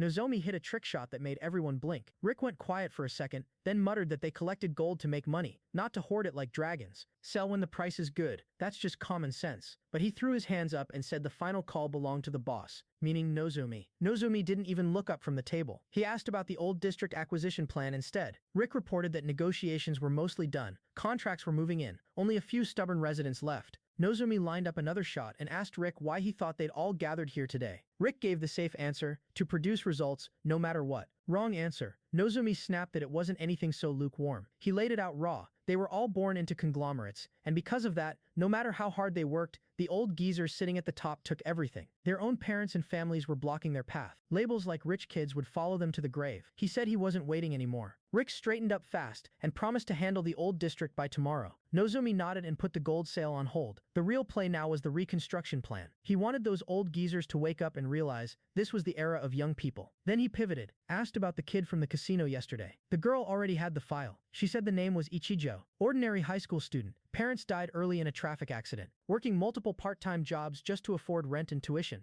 The reason he was at the casino? According to classmates, he'd joined the Hatano organization. Nozomi stared. That's all? She confirmed. He said nothing for a long second, then eliminate him. He'd be tough, but leave no traces. She didn't even blink, said she'd already made arrangements, and the trap was already moving. While Ichijo walked through an alley, a tail locked onto him. First-class assassin, the kind who hadn't seen real work in months because things had gotten too peaceful. The boy following him actually felt relieved. Easy money, a high school kid. He even muttered that Ichijo had made the mistake of choosing the wrong enemy. Then he attacked. Ichijo didn't turn around. He just moved. One instant the blade was coming for his neck. The next he slams the assassin against the wall. He whispered for answers. Quiet now. Is this Nozomi's doing? The assassin choked out a yes. Ichijo threw him aside like trash. The assassin ran. Ichijo stood there in the empty alley and looked toward the special zone of level 8. He could enter now, before the apocalypse even started. That had its ups and downs. The most dangerous period for him was right now, before everything collapsed. Zone levels were climbing slowly. If he played it safe, he'd survive. But survival wasn't the goal. He had to close the gap between him and Nozomi. No matter how high the zone level, he'd challenge it. That was the fastest way. But what mattered most right now was grabbing underworld resources. Equal power, equal financial strength. Koyanaga's birthday celebration was in 2 days. That's where he'd seize control. He needed more crystal stones before then,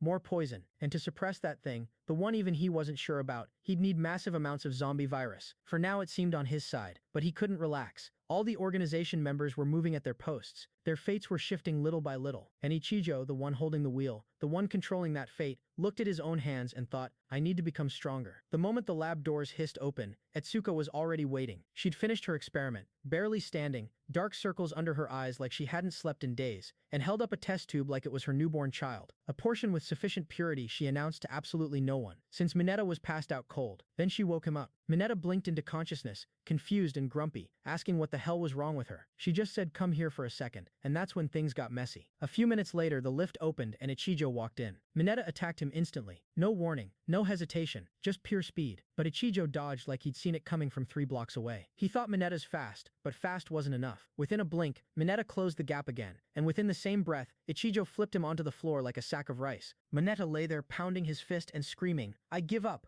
like a toddler throwing a tantrum. Etsuka walked over, looked down and muttered one hit. She said the potion's effect should have been sufficient, but clearly it was useless if the user was too weak. Mineta whined that Big Brother is just too strong. She checked the data. Speed increased by 100%. Nothing else changed. So this portion only affected speed. Ichijo stood up and told them using potions while he was away was dangerously stupid. Mineta shrugged it off, said it was fine since she could catalog everything. Then Ichijo dropped the bomb. By the way, what's with that hairstyle? She froze. Mineta jumped in defending her, saying Big Brother wouldn't understand. Researchers must never forget to keep a fresh mindset every day. Ichijo just stared and told them to get to the main topic. The results were clear. The portion was almost complete, but 10% was the limit for numerical increases. Ichijo ran the math in his head. 100% was the limit value for beginner crystal stones. Zone levels had been rising, but even the highest was only level 10. Intermediate stones? Those required zones level 15 and above. His research speed had already caught up to his zone conquest. He needed to hurry. She said that wasn't his fault. He asked if she could make more potions. She said yes, she'd memorize the process and would have them ready by evening. Ichijo told Mineta to call Hatano now. Mineta instantly said got it. 2 hours later, Hatano arrived at the lab. While Ichijo talked business, Etsuka pulled Mineta aside and asked if he and Ichijo were classmates. She wanted to know, was he always this amazing?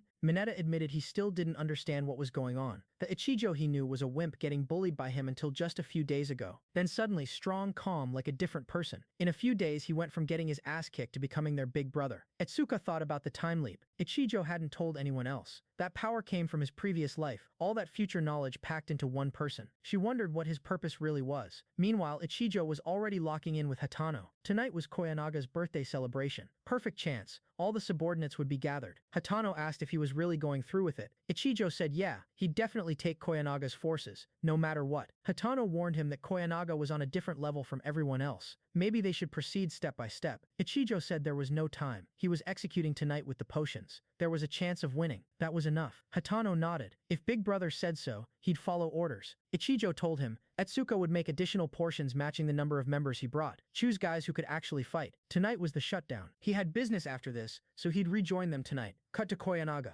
Gardening, calm, deadly. He mentioned it had been quite noisy lately and asked his bodyguard if they'd investigated. The bodyguard confirmed a man named Hatano, low-ranking organization member, been absorbing other territories for the past few days, including the casino. Still intended to expand his power working. Koyanaga smiled at his flowers and said working hard to extend branches and get more sunlight wasn't wrong in itself, but some people set rules above. Extended branches get cut off when they go too far. Night fell. The party began. A luxury car pulled up. One of the guards bowed and told the passenger to please come in. The party would begin shortly. The man stepped out and snapped at the valet. If you scratch the car, you won't get off easy. Park it properly. From a nearby building, Hatano watched through binoculars. Hiraguri stood next to him, getting impatient. He asked what was going on. Ichijo still hadn't come. Don't tell him the kid ran away at the last minute. Hatano said, calm down. Wait a little longer. Hiraguri pressed. How long? More and more people kept arriving. They were losing their advantage. Why? Hatano's thoughts spiraled. What are you doing? You said today was important. Don't tell me you set me up. Then he caught himself. No, Ichijo wasn't that kind of person. If he wanted them dead, they'd already be dead. Another member walked up and said they could still turn back now. How were they supposed to go after Koyanaga with this few people? Hatano snapped. Just shut up. You think they could safely turn back now? Hiraguri pulled him aside, told him straight he was being too greedy. Was that Ichijo's influence?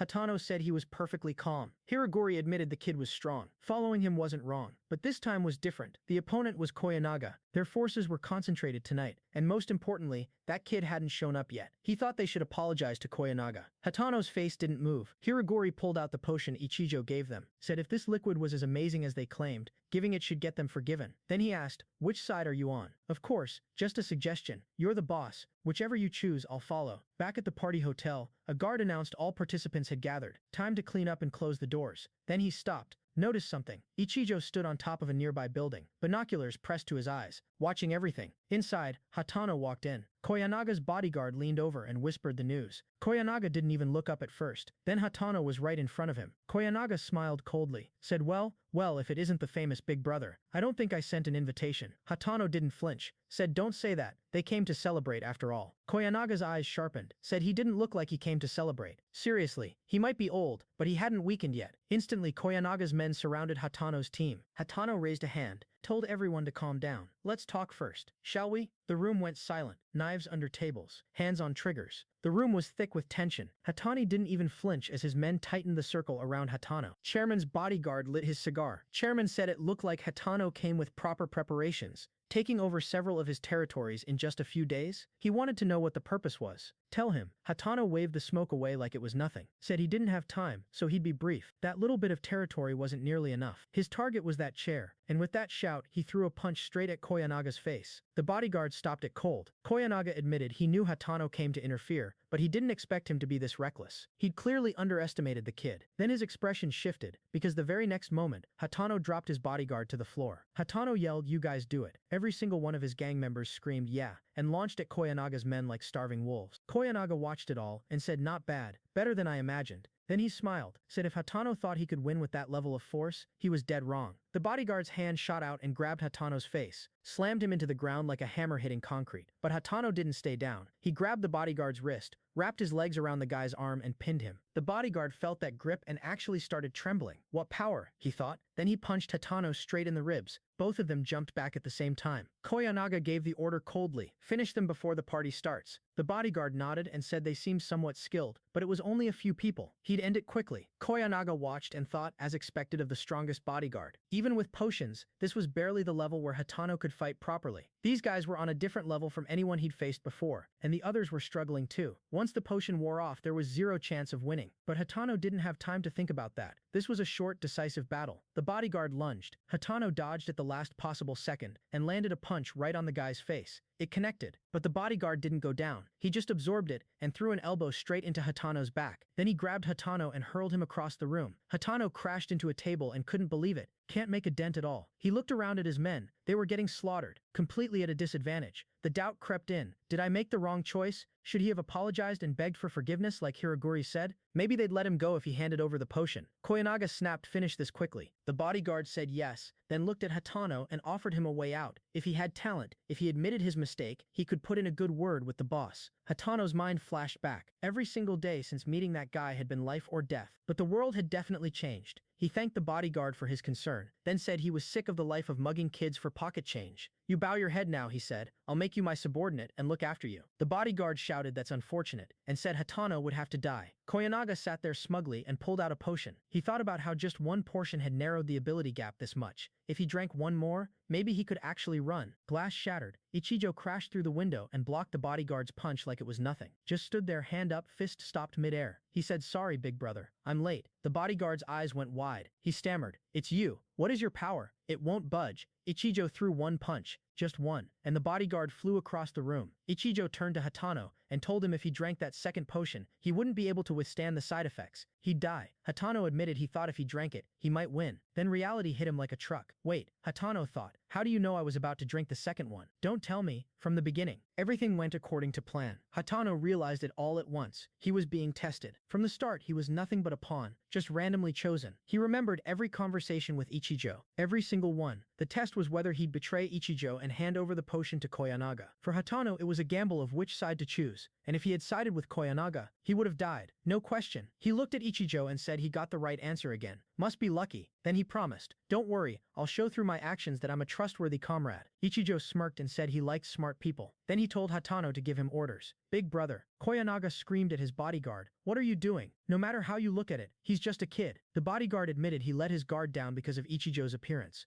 Hatano stepped into his role as the big brother and shouted at Koyanaga to prepare himself. "You old geezer, I'll definitely kill you here." Koyanaga's face twisted with rage. He gave his final order to the bodyguard, "Kill every last one of them." The bald guy couldn't believe his eyes. He asked what was up with that kid. Was he one of Hatano's subordinates? His buddy replied that it looked like he just sent someone flying with one hand. One hand. Then he turned and asked Hiraguri if that guy was seriously a student. Before anyone could answer, Hiraguri's hands got caught, and the reply came cold. "It's too early to be surprised. The fun's just beginning." Then he twisted the man's wrist and sent him flying too. Kawazi looked at Ichijo and said he never thought the day would come when he'd have to fire up against a high school student. Ichijo didn't even blink, said it was also the day a high school student would fire back. Kawazi screamed, "You brat, don't underestimate me," and threw a full-force swinging punch. Ichijo ducked backwards instantly, landed an attack mid-motion. Kawazi tried to grab his head. Ichijo backflipped, landed a second hit, and touched down like nothing happened. Kawazi charged again, screaming, still throwing punches, still missing everything. Hatano watched from the side and realized Ichijo was toying with an opponent he himself couldn't beat even with the potion's power. Unfathomable strength. Behind them, people started whispering, just who was Hatano? Looking at this, the story about taking over Koyanaga's territory might actually be true. Another voice said Kawazi was struggling against a student. The disbelief was everywhere. Koyanaga snapped. He shouted at them to just watch quietly. The whole room went silent. He stepped forward and said after 40 years he'd finally reached this point to be bitten by upstarts. Rats. Ichijo kept going with his opponent like nothing else mattered. Koyanaga's thoughts turned dark. Even if he won now, his reputation would be completely ruined. The organization's strongest man couldn't even defeat a kid. He gave Kawazi one more minute. Finish it quickly. Kawazi was shocked. He attacked again, blocked again. He stared at Ichijo and realized the kid was a monster. After all this, Ichijo hadn't changed expression once. Not once. Kawazi was already at his limit. Forget finishing him in 1 minute. He couldn't even touch him. Ichijo raised his leg high. Both their legs went up. Ichijo caught Kawazi's kick cold. Kawazi thought he won't budge. Can I even win in a pure spell? Ichijo said, full of openings. Then he jumped into the air, twisted his body around and kicked straight into Kawazi's abdomen. Kawazi flew through the hallway, banged straight into a table, didn't move again. Koyanaga looked at Ichijo and asked what happened. Someone replied, "He's dead." Koyanaga said, "Impossible." Was he really a high school student? He killed the organization's strongest, in just one hit. Ichijo stood there calmly, didn't even breathe hard. Koyanaga lost it. He screamed at everyone not to just stand around, attack. Kill that brat and he'd make them Kawazi's successor. All his men rushed Ichijo at once, shouting, "He's just one kid. Let's go." Ichijo didn't move an inch. He pushed a dagger into the first man's shoulder. The others kept coming. He got fired up. In a single go, he hit 6 men at their vital points, pulled them off to death. Koyanaga watched and thought, this physical ability isn't human. Then he held up a hand and said, "Stop. Let's talk this out." His men were all dead. He screamed, "I said stop," and reached for a pistol in his coat. A knife struck his hand before he could pull it out. From across the room, Ichijo's throw, Koyanaga spat blood. His eyes went glassy. He thought, no way, I'm being fucked up by a high school student. Then he died. A fat guy in the audience said seriously, Koyanaga's dead? Another man said, defeated by a few low-ranking guys. Hatano stood in shock. He really did it, all by himself. Koyanaga. Ichijo turned to him and said, big brother. Hatano snapped back. Ah, yeah. Then he started shouting to the whole room. He had something to tell them all. As the announcement began, Hatano's thoughts ran wild. In less than a week, Ichijo had dragged down the old folks who'd held this land as their stronghold for decades. That guy shattered every bit of common sense Hatano had ever known. Hatano stood at the top and addressed the crowd. As they could see, Koyanaga was dead. He said they understood why he'd gone this far to eliminate him. Then he reintroduced himself. I am Hatano Toshiki. Until recently, I was living by mugging kids. He thought about Ichijo. You really kept your promise. Then he looked at the whole room and said, but from today, I am your boss.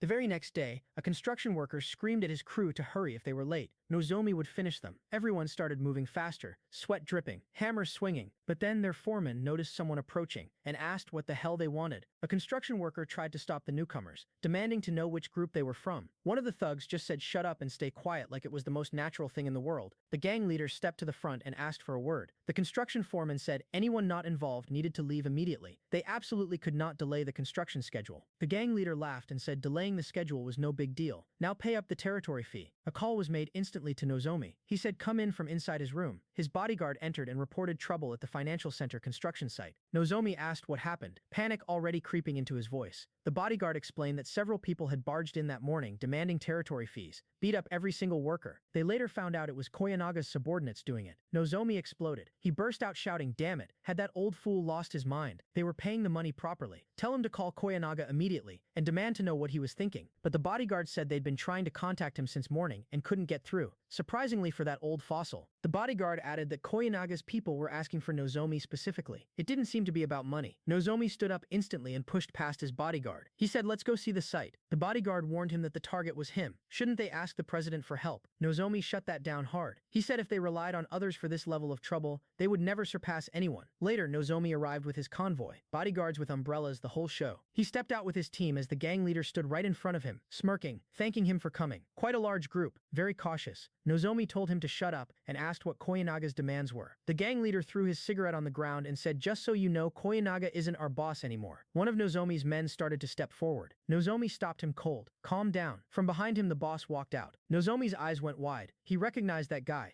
It was Hatano. Hatano smiled and said, it's been a while, Nozomi. Nozomi's thoughts raced. Hatano, the man from the casino. This guy seized Koyanaga's position in just a few days, which meant that kid too. From behind Hatano, holding an umbrella for him, came Ichijo, staring right at Nozomi. Nozomi thought just as I thought, but the construction deadline was approaching. He didn't have time to deal with this guy. He asked Hatano if it wasn't about money, what did he come for? Hatano said he seemed pressed for time, so he'd be direct. I am after the gold you have. Nozomi's shock grew wider. He asked, so you were the one collecting all that gold? Hatano said that was right, but it still wasn't enough. Nozomi asked what he was planning to do with all that gold. Hatano scratched his neck and said just a hobby. Then he pivoted. More importantly, isn't the construction schedule more important to you? He said Nozomi wanted to prove his abilities with this project, right? If it were him, he'd quickly pay up and prioritize construction. Nozomi said Hatano had done quite a bit of research. Hatano said of course this wasn't a game. Nozomi replied, I see. Then asked if Hatano knew how much gold he had too, and the price. Hatano's face went dead serious. He said, hey, that's not it. Listen carefully. I'm telling you to hand over the gold. Silence.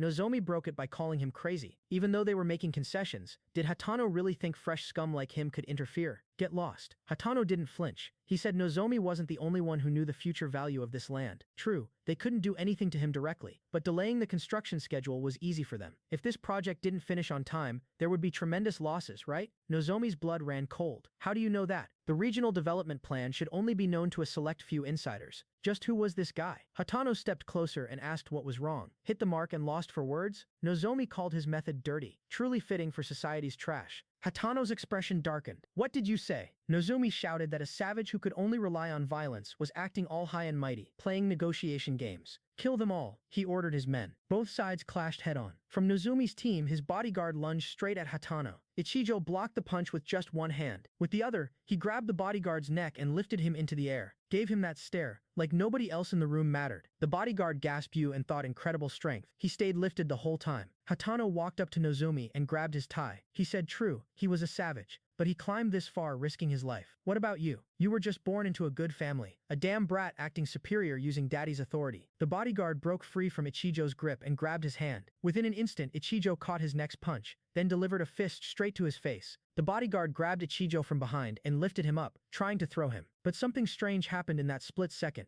Ichijo balanced himself mid-air and made the bodyguard fall face first into the ground. Someone shouted Manhwa was defeated. Nozomi's best bodyguard, gone. After his bodyguard lay dead on the road, Nozomi screamed at him to wake up. Hey, what's wrong, Manhwa? Get it together. But Ichijo walked up and said it was useless to call him. He was completely unconscious. Nozomi couldn't believe it. Manhwa, proficient in all martial arts, defeated just like that. This useless fool, he burst out. But Ichijo just stared and said, your bodyguard's gone. So what will you do now? Nozomi's mind raced. This was clearly disadvantageous for them. Ichijo grinned and said, shall I guess what you're thinking? You're planning to abandon your comrades and run, right? Nozomi felt real fear for the first time. Just who are you to see through his thoughts like that? What an annoying guy. Nozomi folded instantly. He said, well, calm down. I'll give you whatever you want. Desperately, he added that Hatano wanted money, right? If they accepted his conditions, he'd prepare it. But he pointed at Ichijo and said that guy had been an eyesore since the casino incident. He told Hatano, if you have any conditions, just say it. My family can handle anything. His plan was simple. First, make these two turn against each other. If it was just Hatano alone, he'd be easier to eliminate. There was no way anyone could resist such a sweet temptation. Ichijo stepped closer. He said just because Nozomi's family had some money, he thought he could manipulate people as he pleased. Just hearing your voice makes me sick. Nozomi trembled as Ichijo approached, making desperate calls for someone to stop him. What are you planning to do? Hey, I don't know. Stop him quickly. Later, Ichijo and Hatano left the place in a car. Hatano asked if it was okay to leave Nozomi back there. Ichijo said yeah, he wouldn't die. Nozomi lay unconscious at the construction site, heavily wounded, beaten up. Ichijo thought, I won't let him die so easily. At a red light, Hatano asked if he thought the Nozomi family would quietly hand over the money. Ichijo said of course, the project was more important to him. Hatano asked, you understand him well? Ichijo just said, well, yeah. How's that matter? Hatano switched topics. If it was about the warehouse, he'd found a big one in the countryside as instructed. He was sending the location for now. Then he handed Ichijo a card. Ichijo asked what it was. Hatano replied, the organization's funds. You should hold on to them. Ichijo asked how much was there. As the light turned green and the car moved forward, Hatano said the organization's total assets were about $40 million, but this card only had $10 million. The rest would take some effort to liquidate. Ichijo looked at the card and started planning. Time to start stockpiling supplies. He needed to expand his inventory, stuck at level 3 with the beginner crystal stones he'd collected so far. He could reach level 10. Beyond that, he'd need to pay money and intermediate crystal stones. A level 3 inventory was only the size of a carry bag. He couldn't even store the money he'd collected. Level 10 had an area of 7 cubic meters, about the size of a phone booth. He could store a decent amount of resources there. He told Hatano to stop the car. Hatano pulled over instantly and asked where he was going. Should he help? Ichijo said no, he was just wandering around a bit, so it was fine. Do as you like depending on the situation. Hatano asked about the organization's guys. Ichijo said recovering. Nozomi's gold was top priority. Make sure to get it in physical form and put it in that warehouse. Hatano asked if he should wait. Ichijo said he'd contact him if he needed anything. Then he stepped out. The car drove off. Ichijo noticed something, or rather someone. Right there beside him was Etsuka. He asked her what she was doing in a place like this. Then he looked in front of him and thought, is that Corazon? Corazon from forensics. Etsuka was constituted with Corazon. Looks like they had a meeting arranged. Ichijo thought about Etsuka. The next day, hospital. Nozomi woke up shouting, damn, this is the first time I felt such humiliation. Surrounded by his friends, the girl said so their plan was discovered by that Hatano from the casino, and he was using it to threaten them to hand over money? His bodyguard bandaged all over his head, said the troublesome one was that student. His movements weren't ordinary. Another strange thing was that guy knew his name too. He even called it out. Another girl said people in positions being known by name wasn't strange. You're overthinking it. Nozomi shook his head. He agreed with Manhwa. From the first time they met, that guy had been hostile towards him, and most importantly, he knew the inside details of their project. Those guys who took over Koyanaga's forces were definitely troublesome. To avoid delaying the construction schedule, they'd hand over the money. But he made it clear, don't protest. We're just handing it over temporarily. We'll definitely get it back eventually. I'll take back their lives along with the money. Every last bit. We now cut to a hotel room. Kurozano and Etsuka were having a meeting. She placed a file in front of him and said here were the materials he wanted. He thanked her for going through the trouble. Etsuka made it clear she wasn't doing it for free. Thanks to him being absent without notice for a week, her workload had doubled and it was hell. He apologized for the inconvenience. She said she was resigning, just use her salary to cover her research materials. That was enough for her. Kurozano leaned back and said he wasn't interested in such petty money. You're beautiful, so just stay by my side and do as I say. Then I'll return the materials. She asked what. He said it wasn't a bad deal, right? Her life as a forensic scientist would be secure too. Itsuka shot back that she couldn't agree to such methods. Please watch your words. I just want my materials returned, he said, then give up. She stood up instantly, shouting that those were her materials. He didn't have the right to confiscate them. Kurozano smiled and said that was true, but how did she plan to prove it? Since he worked with professional and personal information, if he called this classified documents, she wouldn't be able to touch these materials anymore. You can't win against me, she screamed. Why are you harassing me like this? He said it would be troublesome if people knew he couldn't handle one intern. Did she really think he fell for her talent and wanted her as an assistant?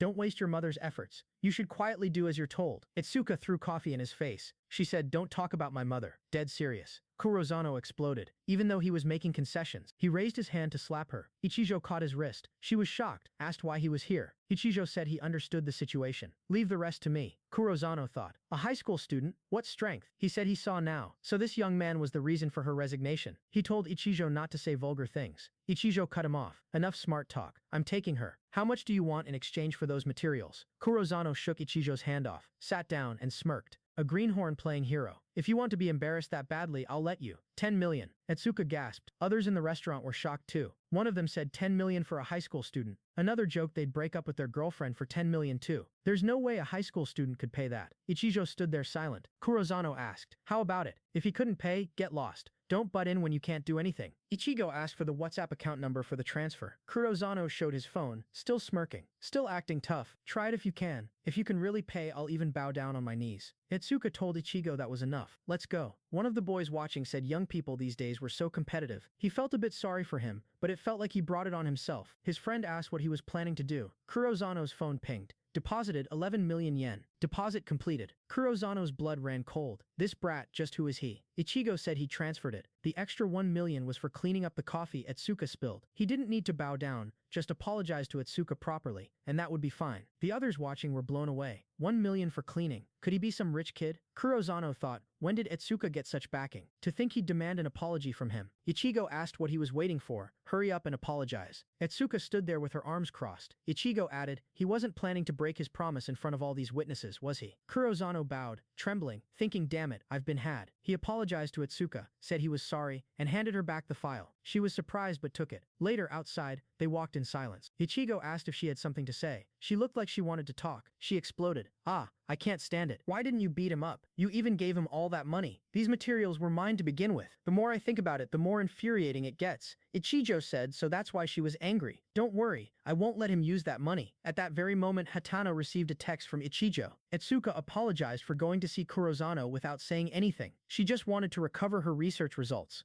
Ichijo said, yeah, he happened to spot her earlier and followed. So it worked out well. From now on, take Manita and the others with her in case of emergencies. She said, got it. Then asked, why was he here? Ichijo said, he got caught in the rain during work earlier and came to buy a change of clothes. She said, I see. Then I'll accompany you as an apology. They went to a luxurious store. Ichijo was trying on outfits. Ichuka helped him. From a little distance away, two girls watched. One said, hey Miki, isn't that Ichijo? Miki said, you're right. Why was he in such a high-end store? The person next to him was really pretty. Could it be sugar dating? Ichijo wore the outfit. Top notch. When they were leaving, Miki freaked out. It seemed different. Ichijo was paying for the clothes himself. They're all expensive, right? Let's follow them. Back to Kurozano. He'd left the restaurant and was walking through an alley, thinking, for him to be defeated by an intern and a high school student was a huge embarrassment, but being able to take the money was a blessing in disguise. That damn brat seemed rich. He'd squeeze him again. He was moving forward, cracking open a can when Hatano stepped right in front of him. You're Kurozano. Kurozano said, so what? I'm in a bad mood, so get lost. Hatano smiled at him with his men behind him. Don't say that. I came to teach you how to use that 11 million yen. Inside the mall, Ichijo and Itsuka kept shopping. He noticed she was eyeing the skincare section and said so she was interested in this kind of thing. She replied that she was a girl. She couldn't be indifferent to skincare and makeup. Then Ichijo's phone buzzed. He showed her the screen. A video played. Hatano had recovered the money. 20 million yen, including Kurozano's assets, and there was Kurozano himself in the frame, all fucked up and beaten senseless.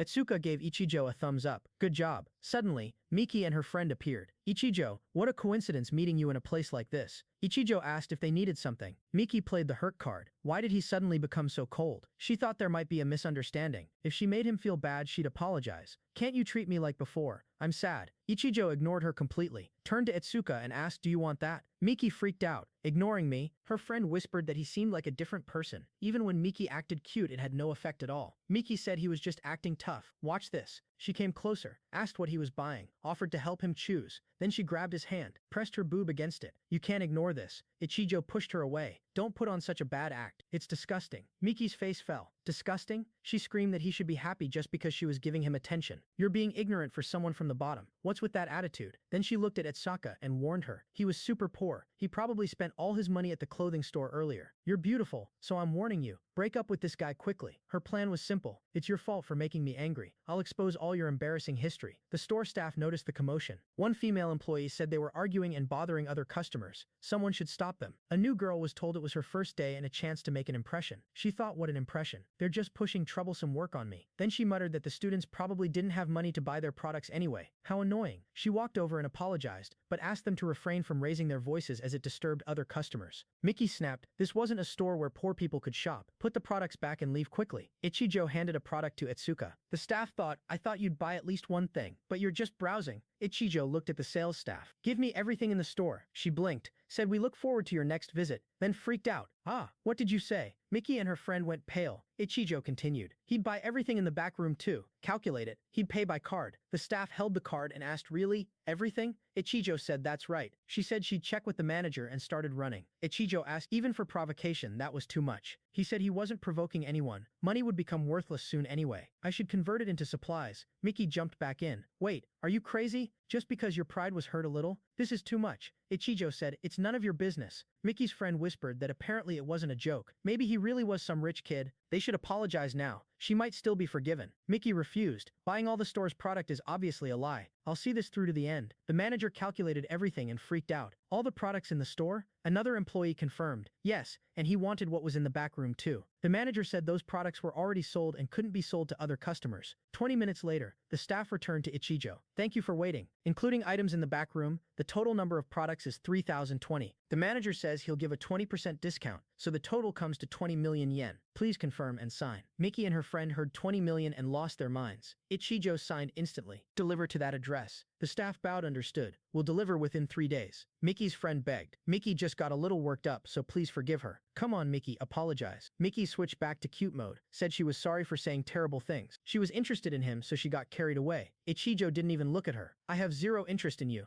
Etsuka, let's go. Miki took another hard hit. Ichijo walked out with Etsuka. The staff bowed and said, we look forward to your next visit. Outside, Etsuka commented on the flashy shopping spree. Is this good? Should I buy other supplies in advance too? Ichijo said, yeah. When the apocalypse comes, you could buy a person with a single loaf of bread. She said, then let's continue shopping. Something hit Ichijo. He stopped cold, told Etsuka to go home first. She asked what was wrong. In front of Ichijo, a special zone, level 15. He told her today's shopping ends here. Ichijo made Etsuka go back first, then stepped into the level 15 zone alone. He slashed through everything. Blood and guts spread all over the floor. Level 15 zones didn't give him much trouble anymore. He laid down rows of zombie corpses as he walked, stood right in front of the safety door, crossed it. Level 15 special zone cleared. His phone rang instantly. He picked up. Hatano's voice came through. Finally got through. Nozomi's gold had arrived. 1 ton in total. What should they do? Ichijo told him to put it in the warehouse for now. He'd send a shopping list, go buy everything he could. Then he said he was hanging up since he had business. Hatano shouted, wait, but the call was already dead. Ichijo disappeared from his spot.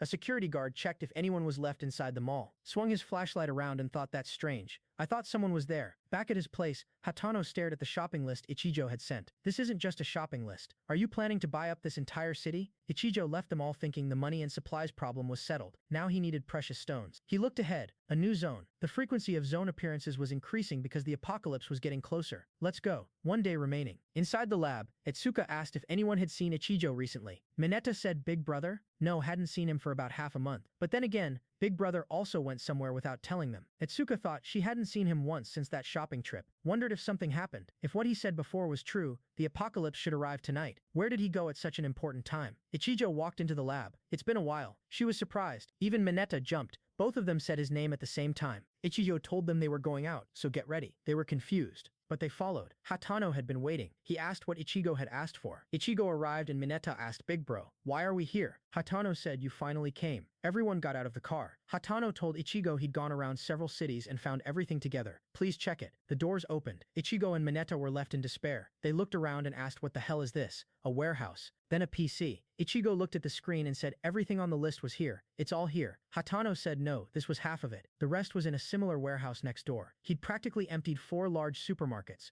Water, food, gasoline generators, daily necessities, everything, enough for several people to live their entire lives. Hatano asked how Ichigo was going to preserve all the supplies. Then, where's the gold? Ichigo pointed, at the very back. He told everyone to come with him. His thoughts ran, these past few days he'd been conquering zones day and night, cleared zones up to level 50, collected enough crystal stones to expand his inventory to level 40. Once he put all the supplies here into inventory, preparations for the apocalypse would be complete. He stood next to a box and said, watch. He dropped the box. All the gold spilled onto the floor. He took out a crystal in his hand, released its energy. The gold melted into the air and vanished. Mineta shouted, hey, the gold is disappearing. More crystals. More gold disappearing. The system confirmed it. Gold consumption, 1 ton. Inventory area 350 cubic meters. Level 40. About the size of 2 basketball courts. Mineta was stunned. Hatano asked what was happening. Mineta whispered, is it magic? Ichijo put a finger to his lips. Watch quietly. He moved to another direction. I'll answer your questions when this is over. He picked up a box, put it in his inventory. Here we go. The box vanished mid-air. Mineta said the cardboard box disappeared. Ichijo turned to face them. There's no time left. Whatever you believe about what I'm about to say is up to you. Tonight, at midnight, the apocalypse will arrive in this world. Zombie-filled special zones would appear. Zombies would attack humans. Order would collapse. Humanity would have no choice but to fight on their own. What they saw earlier was his personal supply storage, an inventory. When the apocalypse came,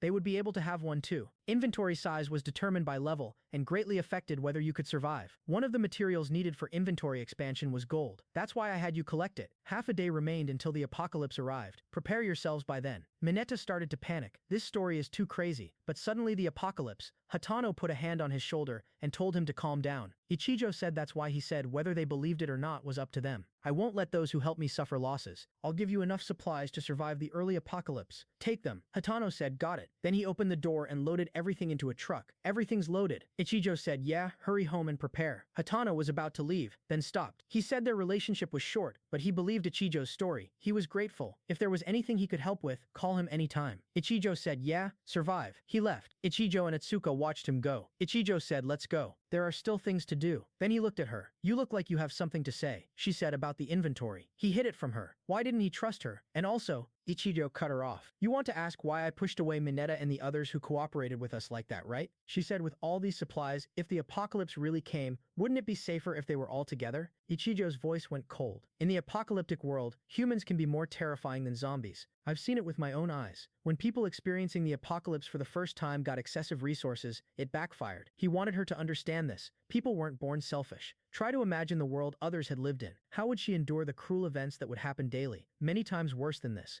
With that kind of thinking, if she didn't have resolve, this is as far as we go. She went silent for a moment. Ichijo asked, could you hesitate a little longer? She said, don't underestimate my resolve. Come on, let's go. We don't have time, right? She still had things she wanted to do too. Ichijo stood in front of the warehouse. She went inside and changed into an outfit. Ichijo asked, looks like you're prepared. She said, this is my kind of resolve. She looked damn hot. She said, you're still bothered by what I said earlier, aren't you? Ichijo said, 1 minute left. Say a proper goodbye to this world. This is the last time you'll breathe air that doesn't smell of blood. 10 seconds remaining. Mineta and Hatano at their houses were counting the time back too. 10, 5, 3, 2, 1. The apocalypse arrived, and the world started to turn red. The apocalypse hit like a freight train. A man raced through the streets screaming for someone to help him, zombies right on his tail. He tripped, fell hard, and looked behind him at the nightmare closing in. He begged them not to come near, asked what they wanted. Money? He'd give them as much as they wanted. He was still holding a birthday cake, a present for someone who'd never get it. He screamed, stop it. They didn't stop. He got bitten, torn apart, blood flowing everywhere. The cake smashed on the pavement. Then the news broke. May 25th, around midnight, mysterious pillars of light had appeared around the world, followed by a large number. According to investigations, these murderers have already ceased vital activities, moving corpses. In other words, zombies. Itsuka watched the news on her phone. The reporter continued. Incidentally, living beasts bitten by zombies also became zombies. Please refrain from going outside for safety. They were doing their utmost to investigate the cause. Please rest assured. Itsuka whispered. What Ichijo said was really true. She scrolled through the comments. Everyone was talking about something that appeared like a container in front of them. Small, fit only a cup of noodles, and it could be upgraded. Ichijo told her he'd explain later. She didn't need to look. He had other things to do now. She said, got it. He said, no. Open your inventory by concentrating in your mind. The inventory popped up. She said, this is my inventory. Ichijo said, first, use these crystal stones to raise her level to level 10 for the inventory. He handed over a box of crystals. She used them instantly. The inventory upgraded to level 10. She said she raised it. What's next? Ichijo sat on a bike and told her to get on. She was confused but followed orders. Asked where they were going. He raced through the road and said special zones. The information they had, nobody else knew it. What was the point if they didn't get there first? The old common sense would crumble. Completely different rules would be born. From now on they'd build their position through their own power. Zone conquest was the shortest route to that. Ichijo thought, in this life, I'll achieve the Grand Slam faster than anyone else. He said, it's almost here. A red light passed. Right about there. We're going into that. She asked, we're charging straight? He said, hold on tight. They entered the zone. Ichijo said, we've arrived. Etsuka opened her eyes and saw the environment. The town's atmosphere was completely different from before. Ichijo explained that was because they'd entered a special zone, an area covered by that red light they saw earlier. It looked like the same place as usual, but it was a different world from the outside. Someone shouted, what's going on?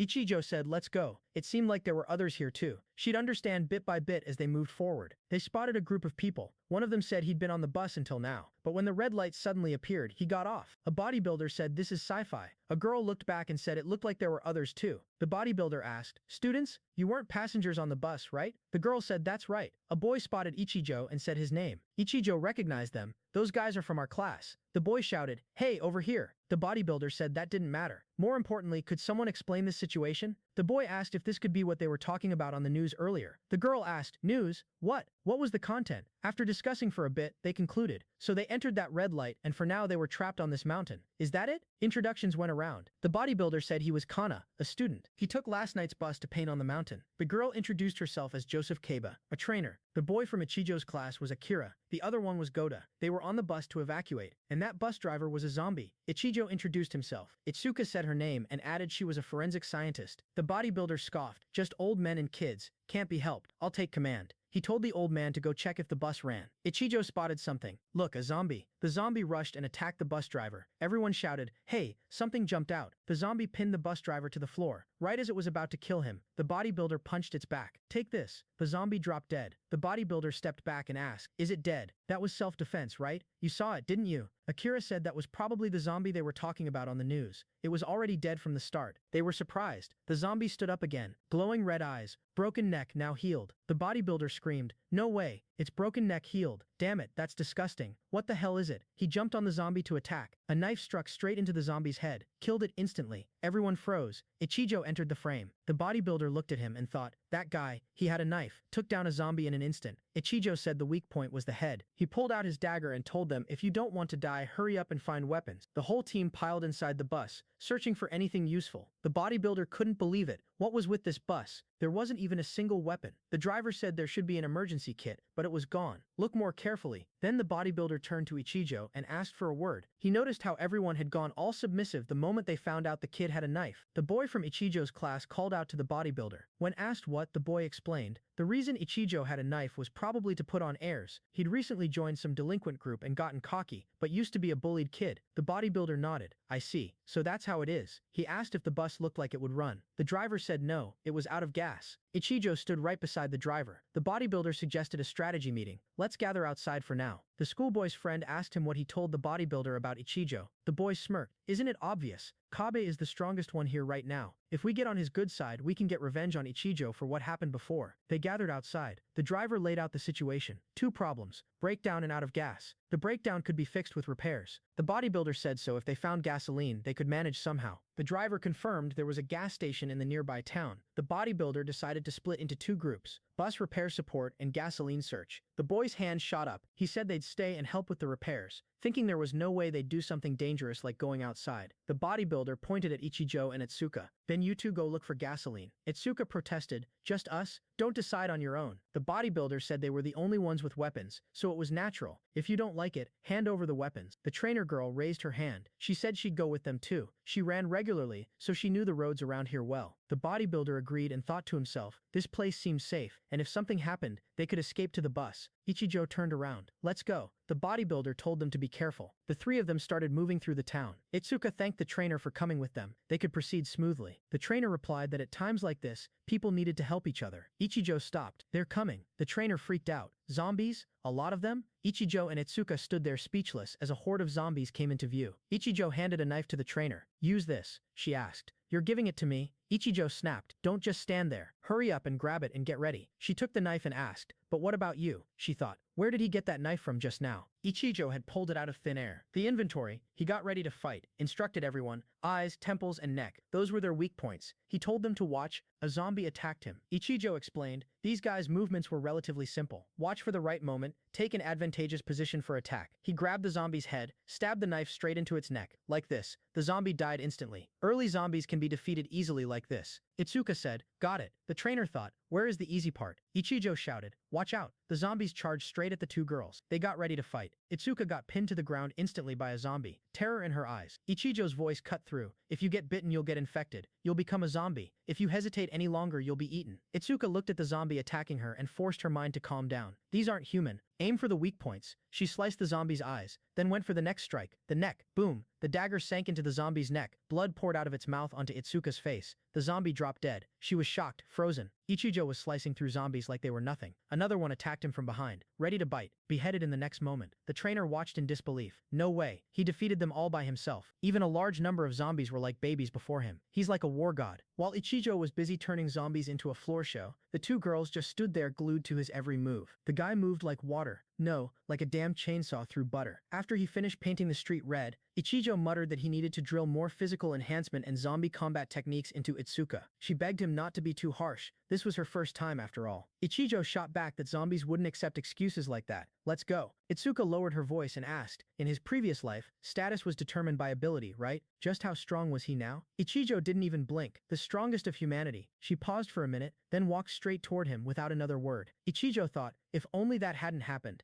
Then he snapped out of it and told her not to dawdle. Let's go. The trainer girl muttered that maybe the bus would have been safer after all. Ichijo said there were no safe places in zones except for safe houses. He was right. Back at the bus, everything had gone to hell. The bodybuilder was struggling to fight, screaming at the zombies to stay back. The bus driver sat inside while a zombie constantly attacked the windshield. Everyone shouted, why were zombies suddenly increasing? Absolutely protect the bus. Don't let them inside. The student from Ichijo's class stood up and whined. How were they supposed to protect anything without weapons? Wasn't it supposed to be safe if they stuck with the bodybuilder? The bodybuilder told him to shut up and kept fighting with a blazer. The boy kept screaming, aren't you supposed to protect us? Hurry up and defeat the zombies. The bodybuilder snapped. He grabbed the boy by the collar. The kid asked what he was doing. Let go. The bodybuilder said he was being damn noisy. If he wanted to follow that brat with the weapon so badly, go ahead. The boy stammered that he didn't really mean it that seriously. Then the bodybuilder shoved him toward the zombies. The boy screamed, wait, hey Tsuyoshi, help me. His friend rushed to the bodybuilder and asked what he was doing. If he threw him outside in a place like this, he'd die. The bodybuilder told him to shut up. How about you go instead? The boy was frozen with terror. He begged, I'm joking. I apologize, so please stop. The bodybuilder's face went cold. He said, you're right. I have to protect these guys, so I'll use you to drive the zombies away. He threw the boy outside. Akira rolled across the ground. The zombies saw fresh meat and instantly turned. He sat there trembling, shouting for help that wasn't coming. Inside the bus, the bodybuilder watched as the zombies headed toward their new target. Perfect. Akira screamed, help me. The nightmare struck. Zombies bit into him, tore him apart piece by piece. Everyone inside watched in horror. He was eaten. The bodybuilder told them not to just stand there. He had no choice. It was to protect everyone. The zombies would come this way again soon. Hurry up and fix this bus. Let's get out of here. The driver stammered and agreed. The bodybuilder thought, useless fools.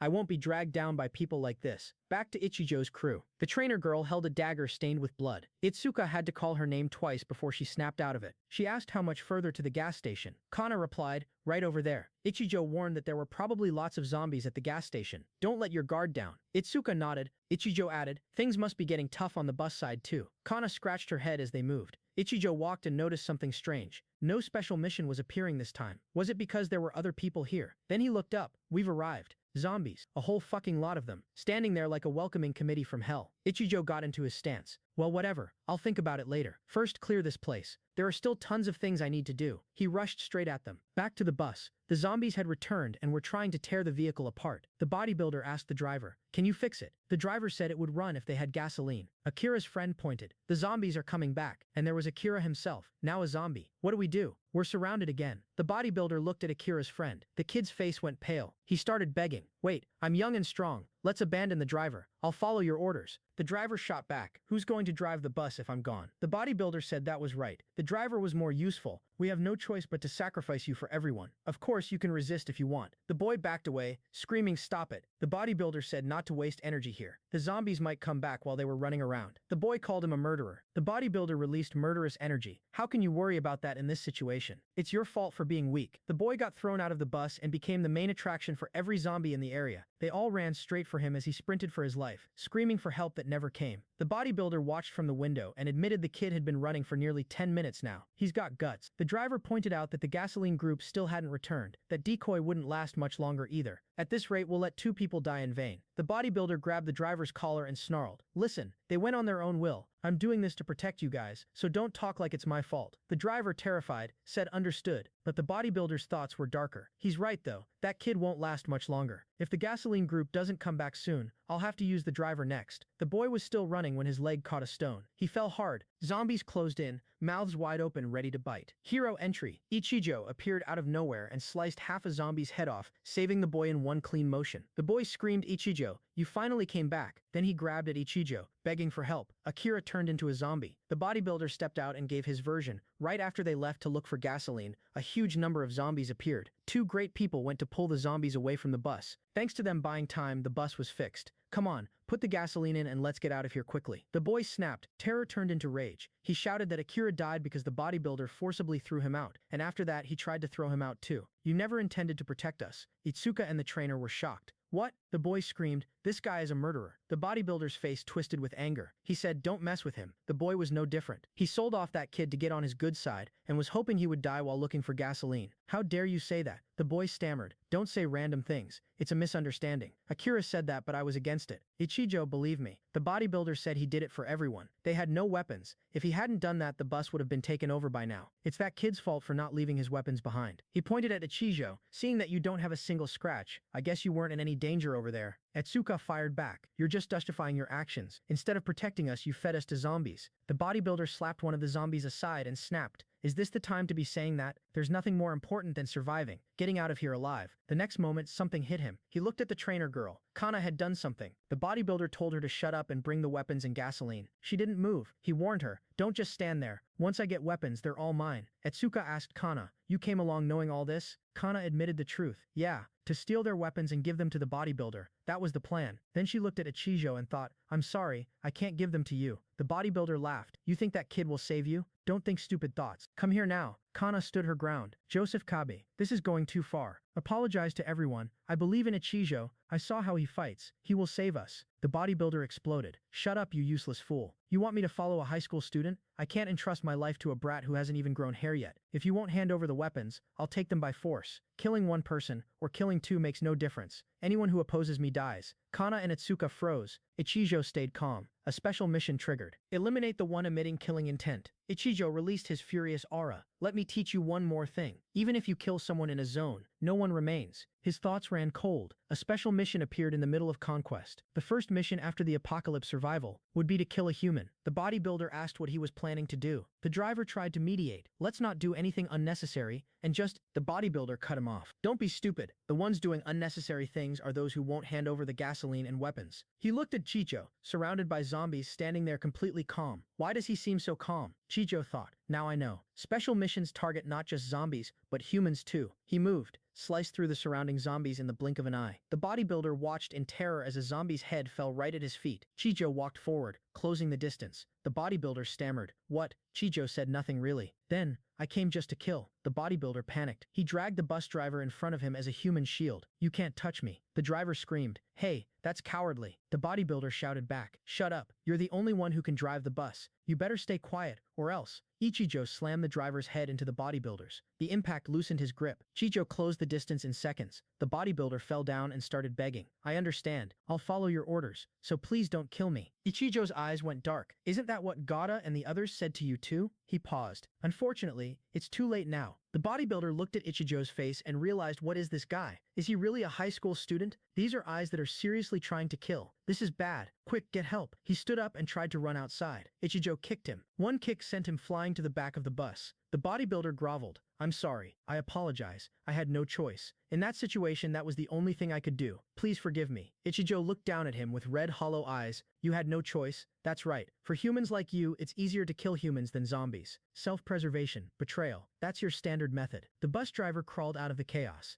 Ichijo said, "If I let someone like you live, there will be more victims." The bodybuilder screamed, "Stop. Don't come here." The dagger came down. The bodybuilder lay there, dead. The special mission, Eliminate Killing Intent, was complete. After Ichijo put down the bodybuilder, Kana got to work refueling the bus. A zombie crept up right behind her. She froze, but Ichijo handled it before she could even scream. "Focus on refueling." She nodded and got back to it. From inside the bus, the student asked how the gasoline situation looked. Kana said she'd put it all in. The student immediately told the driver to try starting the engine. The driver agreed. "Got it." Every pair of eyes locked onto that bus. The driver kept trying. The boy screamed, "Please hurry up and start." Then, like a miracle powered by pure desperation, the headlights flickered on. The engine roared to life. Everyone lost it. It started. "We did it." The boys shouted for everyone to get on quickly. Itsuka was already inside, finally able to breathe. "We can finally get out of here." The driver confirmed everyone was on board. "We're departing, so hold on tight." The bus lurched forward, leaving a horde of zombies in the dust, but not fast enough. The boys screamed, "Go faster! They're catching up." The driver admitted the engine was damaged. He couldn't push it. Kana's heart sank. "No way. All our hard work will go to waste." Ichijo spoke. "Use the bodybuilder as bait." The boy's jaw dropped. Ichijo explained. It was effective use of resources. He was already dead anyway. Silence filled the bus. Then the boy broke it. "Got it. This should help Akira rest in peace a little." They threw the bodybuilder out. Zombies swarmed the corpse. The boy cheered. "All right, they're swarming it." The bus pulled away. Itsuka walked up to Ichijo and apologized. He asked for what? She said she shouldn't have criticized his attitude toward Hatano and the others. Coming here, she finally understood human nature. To survive, people would sell out their comrades without hesitation, even kill. Ichijo said she caught on pretty quickly. He'd like to praise her, but what she saw today was just the tip of the iceberg. The real hell starts now. Always be suspicious of others. Don't trust anyone carelessly in this apocalyptic world. Only you can save yourself. She looked at him. "Ichijo, what kind of experiences have you been through?" The bus driver shouted. "Hey, look! There's a glowing gate, the safe gate." Everyone piled out of the bus, staring at something none of them had ever seen before. The student asked what it was. The driver admitted he didn't know, but he had a bad feeling about it. "Should we avoid it and keep going?" Ichigo said, if they wanted to leave this world, they had to enter here. Kana asked, "Enter?" Ichigo explained. When someone entered a safe house, a condition began, and the gate automatically closed after 5 minutes. If you didn't enter by then, you'd become a zombie and return to the real world. He stepped inside. "That's all I can tell you. Make your own judgment after that." Etsuka followed without hesitation. Inside, she looked around. "This is the safe house," Ichigo confirmed. He pointed to 7 boxes, the spoils of war. There were 7 people originally, but 2 died along the way, Akira and the bodybuilder. The extras would be distributed equally among the survivors. That's why some people try to kill others and monopolize the spoils. We call those people executors. He added that the world's rules could never be rewritten, but that was still a story for later. How many spoils they could receive now depended on the ones still outside. The driver, the student, and Kana stood waiting. The student asked what they should do. Those 2 went in, but what about them? The driver said he wasn't confident, but going back the original way felt safer. The student turned to Kana. "What are you doing?"